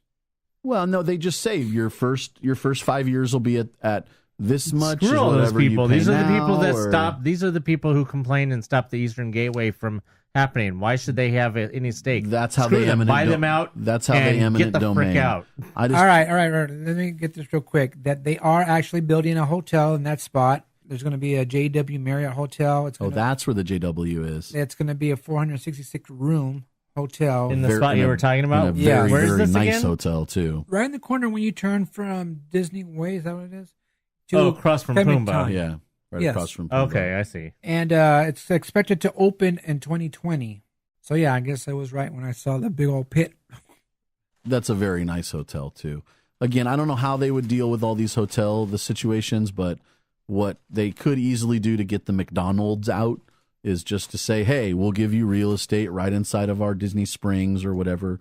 You get guaranteed rent of the same thing that you pay for 5 years, and that's how they get them to let go of their lease. And but most likely McDonald's doesn't. By the own way, that incidentally, land. McDonald's is actually closed right now for some reason. The one on yeah. Harbor. Yeah. Yeah. Usually they stay open during construction. That's odd. They might be doing that to that McDonald's. I don't know if they're doing a refurbishment. Like this one over here got a full refurbishment to their drive-thru, and they did the double wide drive-thrus. Oh. We have the double wide That drive-thru might over be here. it, yeah. So we got that by my house too. yeah. Well, I have a I guess a thought for discussion. She says this is from Jessica McFeely, who's the admin of House of Mouse, a friend of Diggs and myself. She says, I have a thought for discussion with the opening of Galaxy's Edge and how Disneyland is attempting to push a majority of the foot traffic into DCA. Do you think that they will halt the annual Nightmare Before Christmas holiday layover?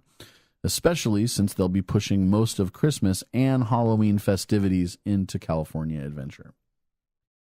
So do we think there's a chance of them canceling some of the holiday layovers inside Disneyland? No, because the maybe the Ghost Galaxy, but you have to remember that the Nightmare Before Christmas. Well, the Halloween parties are moving over there. Remember we talked about that. Yeah, but the Nightmare Before Christmas in Haunted Mansion predates the Mickey's Halloween Party. So, yeah, it's the first of the Halloween festivities, really. well, no, and it's not, because it actually it came after Mickey's Halloween Treat, but it happened in between there, because the first year that they did it was 2001, I believe, because I have pictures from the very first year, and I believe it was 2001. And and that was in between when they did Mickey's Halloween Treat, and then they stopped doing that. And because what year did they start back? Oh, Mickey's Halloween Party, the year we went with before I got my pass, right? At DCA. Oh, I don't know about that one. No, I'm talking about Disneyland. When was the one at DCA? Well, the Halloween party started at DCA. No, it didn't It start. came back too, and then went It to didn't DCA. start at DCA. It came back and went to DCA. Yeah, to Mickey's to Halloween attract Party people over there. Mickey's Halloween Treat was in 1996. That predates any I of have that. buttons from that, yeah. Well, well, I know I do. I know you do have the trick or treat bag, the orange trick or treat bag from it. Oh. But prove it. It's somewhere. You want to stare it's about in my it? vault. No, I'm not going to stare about it this time. I listened to the podcast. I listened to our staring contest. It was pretty funny. That's why I left it in But there. what was I talking about? Oh yeah, so yeah, the Nightmare. What's it called?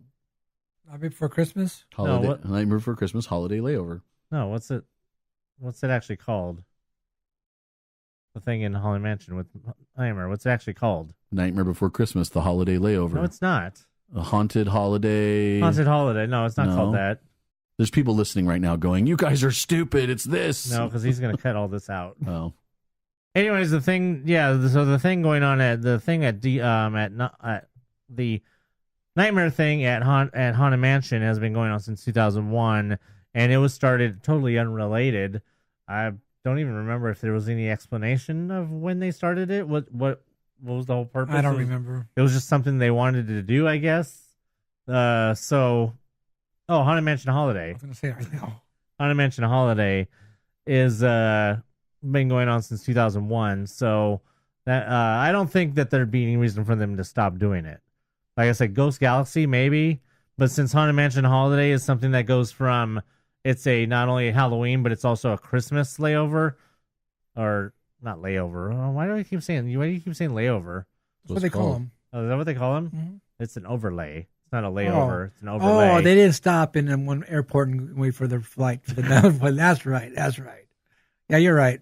But out of the overlays, it's a Halloween / Christmas overlay, so there's no reason for them to take it out just because Halloween is going to be going to DCA. There's no reason for them to take it out because it's also Christmas. But Ghost Galaxy, I think that if they stop having the Halloween party at Disneyland, I think that Ghost Galaxy should probably go away. Probably, yeah. Because obviously, is it really that great? Obviously, I like it. Okay, good. It's okay. I mean, it's fine. It's nothing. It's no Monsters After Dark. So I mean, because obviously that's going to be coming back. There's no reason for them not to bring that back. And you have to think that they're going to come up with overlays for.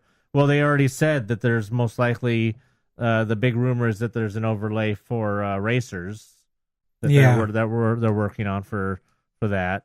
Right. And then we did have a big discussion at one point about what rides we thought could do overlays, but you'd have to go back and find that episode, or you should have already heard it. That's what I think about that. Do you agree? Yeah. Tim? Totally. All right, so moving on. Next email is from Dan the Man. He says, his subject line is almost time to say bye. No, not yet. To the redhead. Oh, and no, not yet. We like the redhead. We still haven't heard anything about that. We want the redhead. Well, maybe he has info. He says, hey guys, well, as I hope you heard, the Star Wars Secrets of the Empire VR experience was really something cool. I would probably do it one more time. They were fairly organized in getting us set up, and the whole experience went off without a hitch. Went back to the park later that night to meet up with Diggs to close down the park.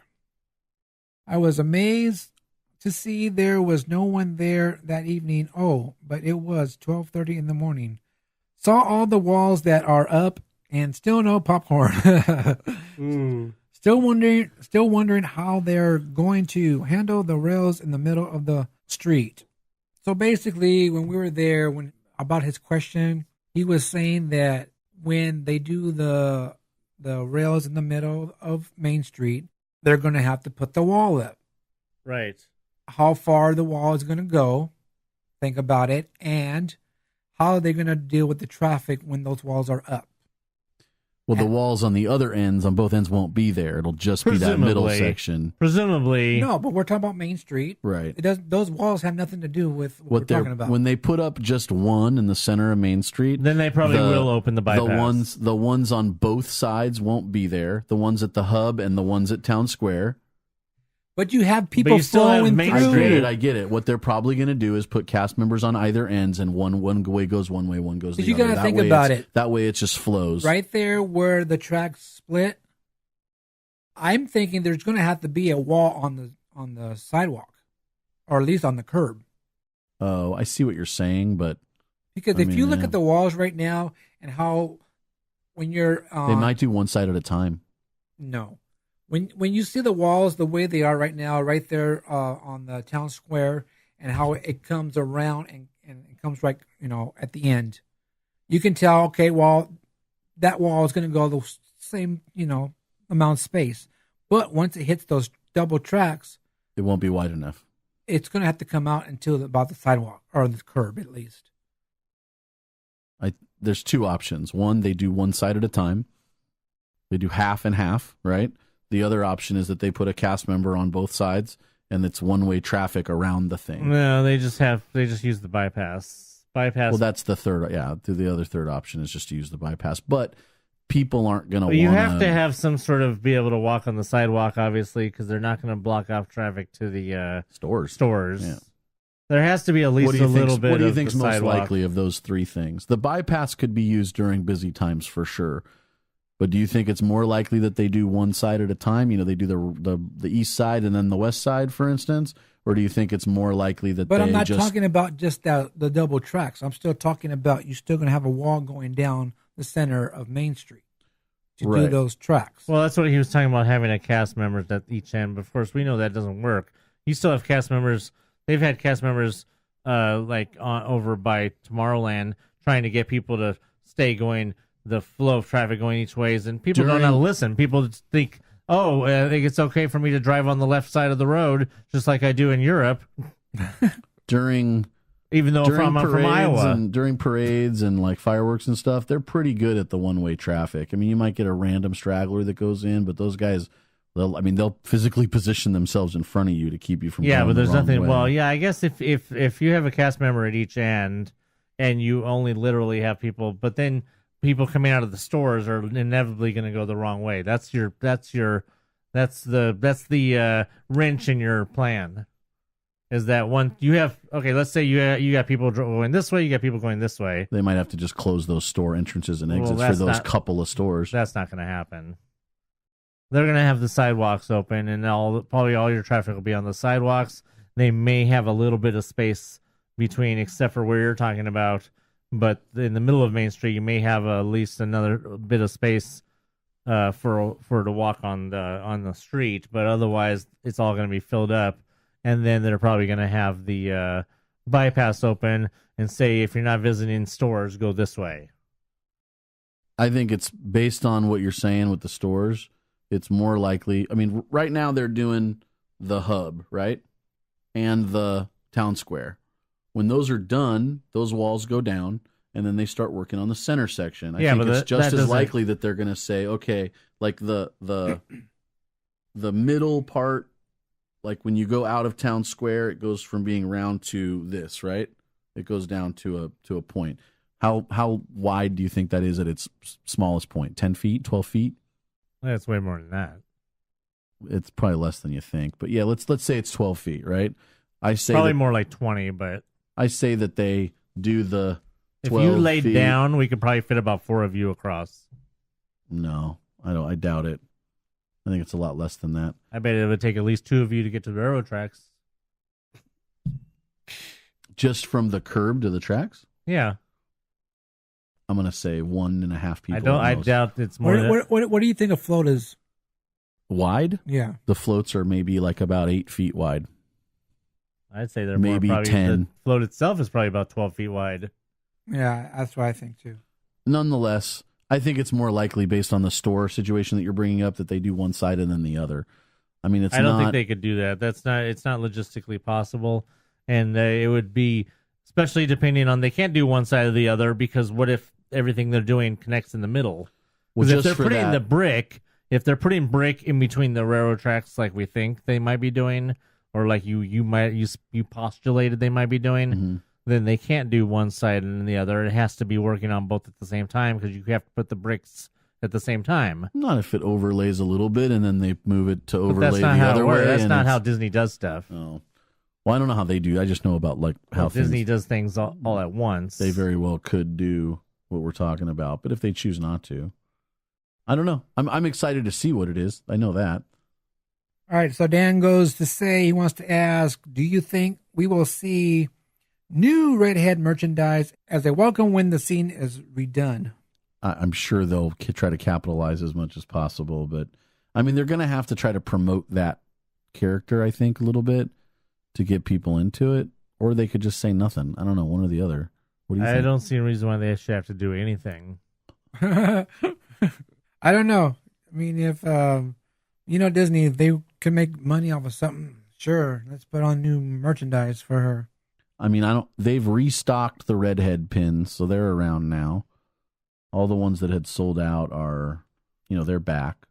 So it's not like, and I don't know, I have to look at one, I guess, to see if they change the way they look. You know what I mean? Is the Redhead still in the dress, or is the Redhead they're going to change the pin so the Redhead is wearing, you know what I mean, this new outfit? Oh, yeah. I mean, of course. You're going to see, she's going to be in a pirate outfit, right? And then she's going to be... She's going to be wearing a red pirate outfit. Yeah. All right, well, thank you for your email, Dan. No parade. All right, next email is from Michael, the Disney mail guy. Uh-oh. Michael, the mail guy here. Good to be back in the parks, even if I see a lot of walls. They should put Disney character pictures on the walls to dress it up.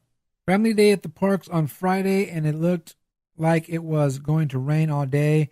Dark clouds were sprinkled once. Crowds? Not at all. A nice day to come back. Diggs and Jose met up with me and introduced them to my friend Bubba, or as people may know him as Bunny from Nickelodeon's Game Shakers. We hung out and had a great chat and listened to a funny story. Now, I know I think Michael was here and we're talking about that guy, Bunny. And I was like, oh yeah, I watched, I've seen Game Shakers. Now, he's funny in the show. Now, when we're talking to him, he had me dying. He was so funny. Okay, now, this guy, I know for a fact he was a bodyguard before he started acting. I'm not sure who he was, doing the guarding for, but I know he did it for some... Whitney Houston? No, that was Kevin Costner. Oh, right.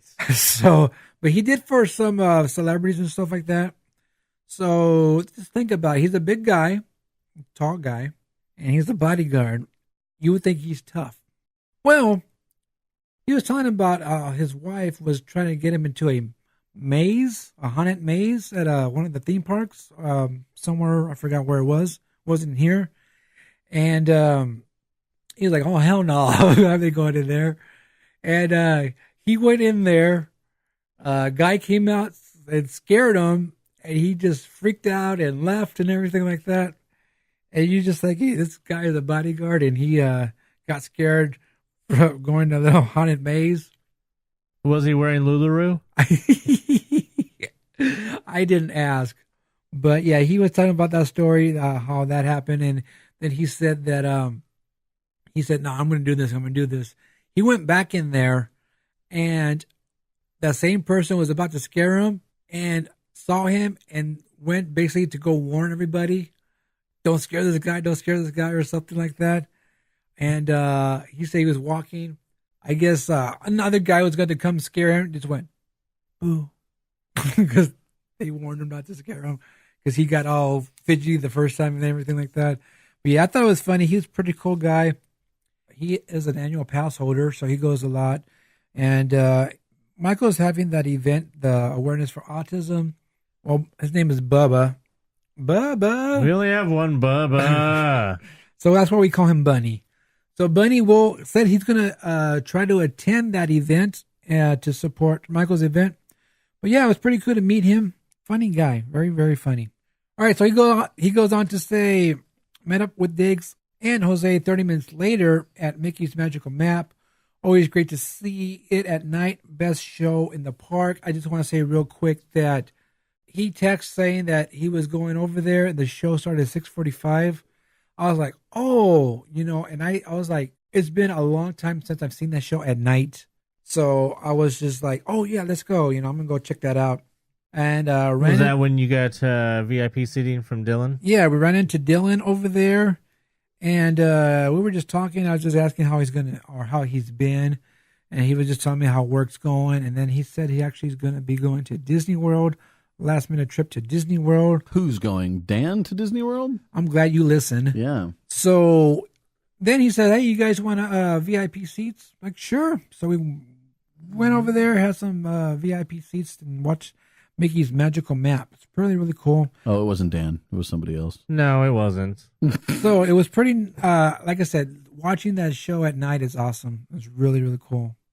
Good to see you, Diggs, and Jose at the parks again. I will be back for my birthday on Super Bowl Sunday, my official birthday. When is his unofficial birthday? Every other day of the year. Pro Bowl Sunday. I don't know. World Series? World Cup? Oh, the Olympics. Maybe he's going to have the new Olympic uniform. Leap year? All right. Normally I would say that, Michael's notorious for planning events on days that there's more important things going on, to be honest. Or just other events already. Or there's just other events going on. Yeah. Michael's notorious for that. But in this case, I think he might actually be not too bad because there's two teams playing the Super Bowl that literally nobody cares about. Actually, Super Bowl Sunday is usually a great day to go to the park. Well, that's what I mean. It's usually a great day because but it's a great day if you don't care about the Football. teams, if you don't care about football. Especially, yeah. But this year especially, I mean, the Eagles and the Patriots, well, literally everybody hates the Patriots except for people that don't. Right. I can't stand the Patriots. I was actually at the parks last year on Super Bowl. Yeah, so, I mean, for once, it's actually not a bad day that Michael decides to have a day at Disneyland. Questions. Now that Disney is building a new parking lot, do you think we will hear something about Marvel Land at the next D23 or maybe earlier? They'll probably make us wait until D23 to announce anything else before Star Wars Land, because basically D23 is going to be in 2019, and that'll be just a little bit, 3-4 months after Star Wars Land opens. So they're going to probably milk that as long as possible and then make us wait until D23 before they announce anything else. In fact, they may not even announce it then. They might make us wait another year or something. Wouldn't you say, Anthony? Well, it would be 2 years if they waited until next D23. After that, it would be 2021. Right. Well, if you're talking about them just waiting to announce things only at D23. Right. Which, for something like that, they would have a tendency to do.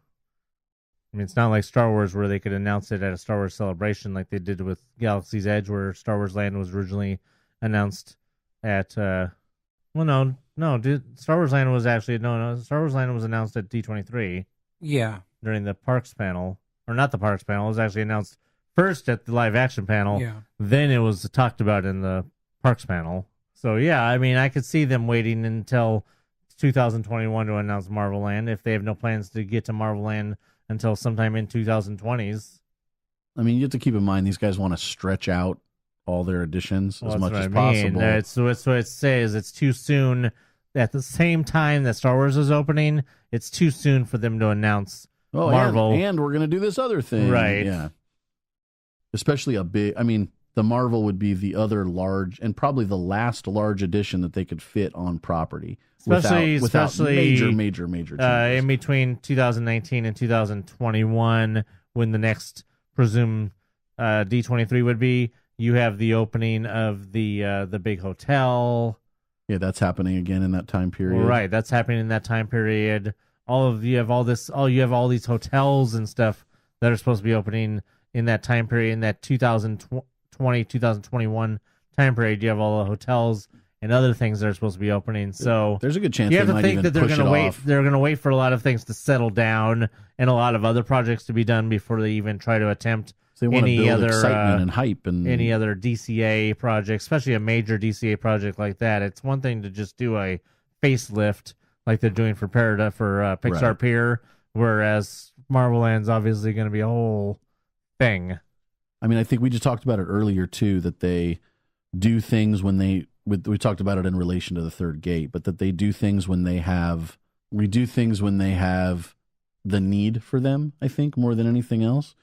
You know, it doesn't make sense for them to go and add that big piece of real estate when they don't need the capacity for it. If that makes sense. Him and I talked about this before. Diggs and I talked about this before. That yet again, talking about the Eastern Gateway falling through may have even derailed the original plans for Marvel Land, because we talked about a long time ago that it was possible that the current that they could have moved if their plan was for Marvel Land to take over what is currly Hollywood backlot in that area, and then push the boundaries of DC into where the current the Toy Story pickup lot is. If they were to have, if their plan was to have pushed into that area, then that means that the loss of the Eastern Gateway project also derailed any plans for Marvel Land to push into that area, if that was the plan. Well, because then they could have those buses drop off at the Eastern Gateway where the tram, and then basically everybody walks across. Well, there would be there would be no that buses. Space. Yeah, right. I mean, yeah. The buses would run Toy to Story the other buses would be sent to the Eastern Gateway. Right. Yeah, and then people would just walk in. Right, that was the plan. So I think so the Eastern Gateway project, once again, to bring that back up, the Eastern Gateway project falling through easily could have derailed several plans that Disney had in place that were dependent on the Eastern Gateway project getting started. So who knows what's with Marvel? I mean, I always maintained that I thought Marvel Land should go backstage behind the Guardians, and well, it's supposed to do both. Well, that's supposed to cover that entire area. Well, nobody said that. Nobody has said that. Well, there is a large backstage area behind. But there is a Guardians. large backstage area. But all right, so next question: will Disney ever update some of its menus, like Plaza Inn, Carnation, Stage Door, Hungry Bear? For what, gluten-free and dietary needs? Adding the diseases. I know for a fact that. Is that what he's asking? Not for gluten-free. If they're going to update, I guess add other just stuff. Update in general? Yeah. But I know that at the Plaza, they took out, I think, the Cobb salad. I don't know about salads or anything. I don't know. Just Diggs just definitely knows nothing about salads. My friend said they took out a salad or something over there. Well, as far as I can tell, I mean, restaurants are changing their menu all the time. Yeah, from my experience, the way they do it is they will add an item periodically, and if it's a big hit, they might keep it in, or they might do the bait and switch where they take it out even though everyone loves it, like like Carnation constantly has a revolving menu and specials and stuff. For another example is the pulled pork hot dog, which originally came out. When was that? Was it the 24-hour party, right? Probably the 24-hour party. The pulled pork hot dog came out at Hungry Bear, and then that was supposed to be just that, and then it came back again for Halloween the same year in 2015, and then it came back again and went to Coke Corner, and now it's back at Coke Corner again. Yes. So that's an example of something that's actually floated around different places. But and then Zocalo, I know Zocalo's changed their menu quite a few times. Well, periodically though, the restaurant will just do a complete swipe, wipe clean and start over. Oh, and even I saw recently that Riverbell Terrace actually changed their menu again. They're still doing barbecue, but I see they have some different menu items now. Yeah, this changing of menu items I think is a pretty regular thing. Yeah, it's pretty regular I mean, they took the Monte Cristo away from one of the restaurants recently, didn't they? Did they? They either took it. It's either the Blue Bayou or the. Which one did they take it out of? Cafe Orleans and Blue Bayou was the two places that had it. Yeah, but one of them no longer offers it. You can still get it at the other one, but not at the. I forget which one. Yeah, is which. I remember hearing that. I can't remember either. Is that related to when you and I were talking about the Blue Bayou menu had changed and the lunch? They had gotten rid of the lunch menu and they kind of combined the lunch and dinner menus. Remember we talked about that a while back, and I think I made the comment that the Monte Cristo was gone, didn't I? This is when they got them glowing menus. Yes. So the Cafe Orleans still hopefully has the Because they're the ones more known for the Monte Cristo than the Blue Bayou anyways. So, I mean, because, then they also have the Club 33 pommes frites at the Cafe Orleans. Oh, pommes frites. Their pommes frites just don't have the parsley sprinkled on them like they do at Club 33. Oh, really? Yeah. That's the only difference? I think that's the only difference. Literally. Wait, I have a question. What are pommes frites? French fries. Oh, so we call them French fries, and the French call them pommes frites. Man, I'm just not okay with They're that. More shoestringy. They're more shoestring French fries. Okay. I like many kinds of fries. I'm not a big potato guy, but when it comes to French fries, I'm down with so if you ever want kinds. to be able to say you had something that's served at Club 33, go to Cafe Orleans and have the pommes frites. Oh, because it's served upstairs in the lounge. Yes, Gotcha. it's served in the lounge. That's where I had them, was in the lounge. I've been meaning to eat at Cafe Orleans, so if you guys want to maybe do a dinner at some point, we can do that. That'd be pretty cool. That. I've been meaning to eat there for I'm a not while. going to have a Monte Cristo. I'm not a fan. No, the old Monte Cristo was amazing. They've changed the recipe at some point in the last 10 years, and it's just not the same. I'm not a big fan of eating basically what's a ham sandwich.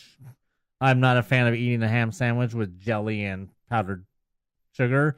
Give me a Monte Cristo with some Dijon mustard, and that I'm good. Well, you could order the Dijon. The things are just there as options. I know, but that's the whole point of eating it like that, is to have it with that other crap, and I don't need it with the other crap. You guys need to shut up because I'm hungry now. Yeah. I'm getting really hungry. He wants some pommes frites. I do. We're going to have to eat after this. All right, let's go to Michael's tip of the week. Now, Michael the Mail Guy's tip of the week. Michael's tip of the week. Yelp is a good place to help you figure what food you want to eat in the park. All right, Michael, you need to shut up too because I'm hungry. So many. Wait, they have. I'm gonna have to look that up. So many pictures of eats and treats that it might help you decide what you want to eat.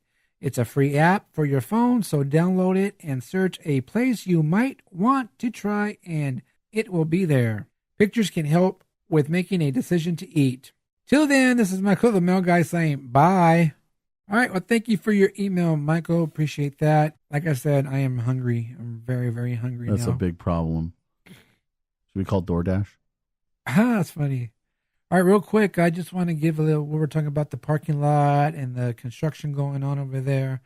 Message someone to ask about it. And besides the construction going on, the new construction add-on over there at the Mickey and Friends, they're saying that the parking is going to be, the downtown Disney parking is going to be moved to Simba. Which is what I've been saying for months. Mm-hmm. Wait, Simba's next to the Paradise Pier Hotel? Simba's what used to be the Disneyland. That what we talked about last week is what used to be Disneyland. So downtown Disney parking. That is going to go, just like you said. Yeah. And they said possibly adding more spots for Toy Story now. And finally getting restrooms. Where? In Toy Story? They needed to do that. You heard it here first. Remember that? Which means if they're finally putting restrooms in, no third gate for there for a while. Nice to hear. They're finally going to put some restrooms there. I'm happy. So, yes. Good. We'll see when that happens. But, yeah. Breaking news. Do you have a special occasion coming up? Looking to personalize your trip with a keepsake? Create customized buttons for birthdays, engagements, family vacations, even bridal parties, or just because. Check out buttonsbydiggs.com today. Buttons by Diggs, Buttons by Diggs. Remember, those are buttons, not pins. All right, that's going to do it for this episode of the MousePIRE Podcast. We appreciate you tuning in, and we also want to welcome the new listeners, because there might be some new listeners. We hope so. Hi. Hello. Hi. We're about to say bye. So anyway. Bye. Welcome to all the new listeners, and I hope you were entertained. And don't forget to send some emails, because if you have any questions or your comments or tips, you can always send an email. Send it to mousepire@gmail.com. And we would definitely read it. Or you can message the page. Pretty simple. Facebook.com/mousepire. And there's a message button right there. And there you go. And if I remember to look at the page when I do emails, then I'll read it. If not, well, you should have sent an email. Yeah. But like I said earlier, I'm hungry, so we got to go. I need some food. Bye. Get in my belly. Oh yeah, so don't forget that we are going to be celebrating the Lunar New Year, and that will start Friday, January 26th. So head on over there. We talked about it last week of all the delicious yumminess that's going to be going on over there. So I'm sure a lot of people are going to want to try those foods. And keep an eye out for all of those refurbishments and stay off of Main Street if you can. Oh, wait, it's practically impossible. So just do whatever you can and be patient and watch out for strollers and motorized vehicles and all that stuff that might get you killed. Exactly. And then also be prepared for all the upcoming craziness at Mickey and Friends. Our advice, don't go there. Yeah, it's going to be just crazy. I don't want to be over there at all, so I'm glad I don't park over there, so I don't have to deal with it. But it's just going to be more people going to Toy Story now. Oh, well, we'll see how that goes. Yep. We thought we were going to have a review this week of the Disneyland After Dark, but it appears our source inside dropped the ball, and hopefully... Yeah, hopefully Diggs will remember to remind them to send something in so we could talk about that next week, because obviously this was only the first of a series of After Darks. I heard it was good. I heard that they, besides the fact that the walls blocked the view of the castle and certain angles and some of that stuff, that they actually had a pretty good amount of stuff. There was no children that they could really see. Nobody was there with strollers, really. It was a pretty much totally adult affair. Right. I want to talk about it more in detail when we get hopefully get a review or some more people talking about it, because I do have some not only those good things that we've heard, but there was also obviously the bad things, because that will bring me to the unending debate about 4 minutes and 20 seconds of Fantasy in the Sky, but that's a whole nother Oprah. So we will hopefully talk about After Dark next week. Yes, Giselle the Gazelle, you need to send in your review of Disneyland After Dark so that way you could talk about it on the podcast and have a nice discussion about that. So hopefully you could do that next week, and we will talk about that, because from some of the stuff we've heard, I'm actually kind of inclined to want to go to the next one. Whoa. But we want to hear about and obviously want to hear what the theme of the next one is. Might just hold out for that Star Wars themed After Dark. Oh, that'd be pretty cool. That would be awesome. So stay tuned for that. And speaking of fireworks will be back on February 23rd. So you can enjoy it. I believe it's Remember coming back, if I remember correctly. So yeah, fireworks will be back on February 23rd. Will be during the weekends only, and until spring break. Until then, just enjoy your nightly performance of Fantasmic that you don't usually get this time of year. You don't get a nightly. It's still weird to have a Fantasmic going and have a Fantasmic that starts before 8 p.m. Yeah, so don't forget you guys can catch Fantasmic going on right now during the week and on the weekends. So it is a very rare occasion. So anybody complaining that there's no fireworks, well, at least you got Fantasmic. Unless you're Tim, then you don't. Hashtag Tim, get over it. I mean, I have no choice but to get over it. It's either that or move out of state. Bye. Hashtag skip to the end. So, of course, all these things going on and more you guys can find out about on our social medias and by obviously listening to this podcast most of all, because we do not post everything on the social medias that we talk about on the podcast because we want you to listen to the podcast. Example is the Small World Mall. I didn't post that. No, probably because he had forgotten, but mostly because we talked about it on the podcast, but mostly because he forgot. So guilty. Yes. So, like I said, we are on Facebook. We are MousePIRE on Facebook. Of course, we are at MousePIRE on Twitter and the Instagram. As usual, I am at Dewbacks for Life. Dewbacks, the number 4 life.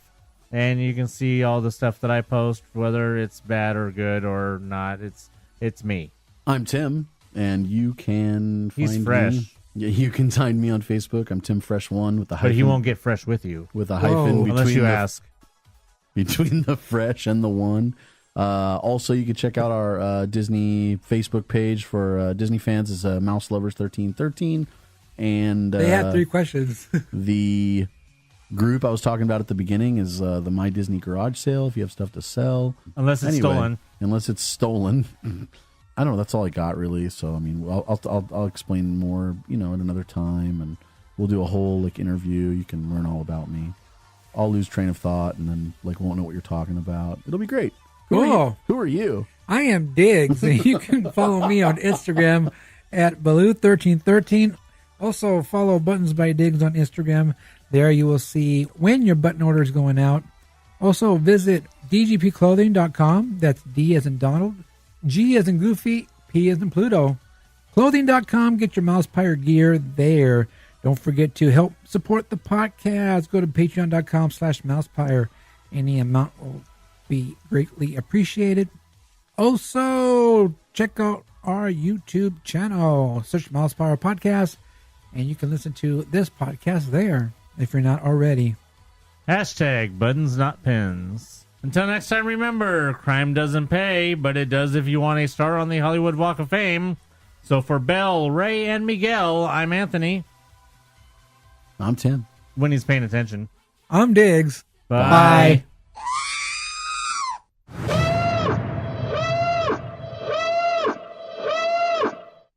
We're doomed.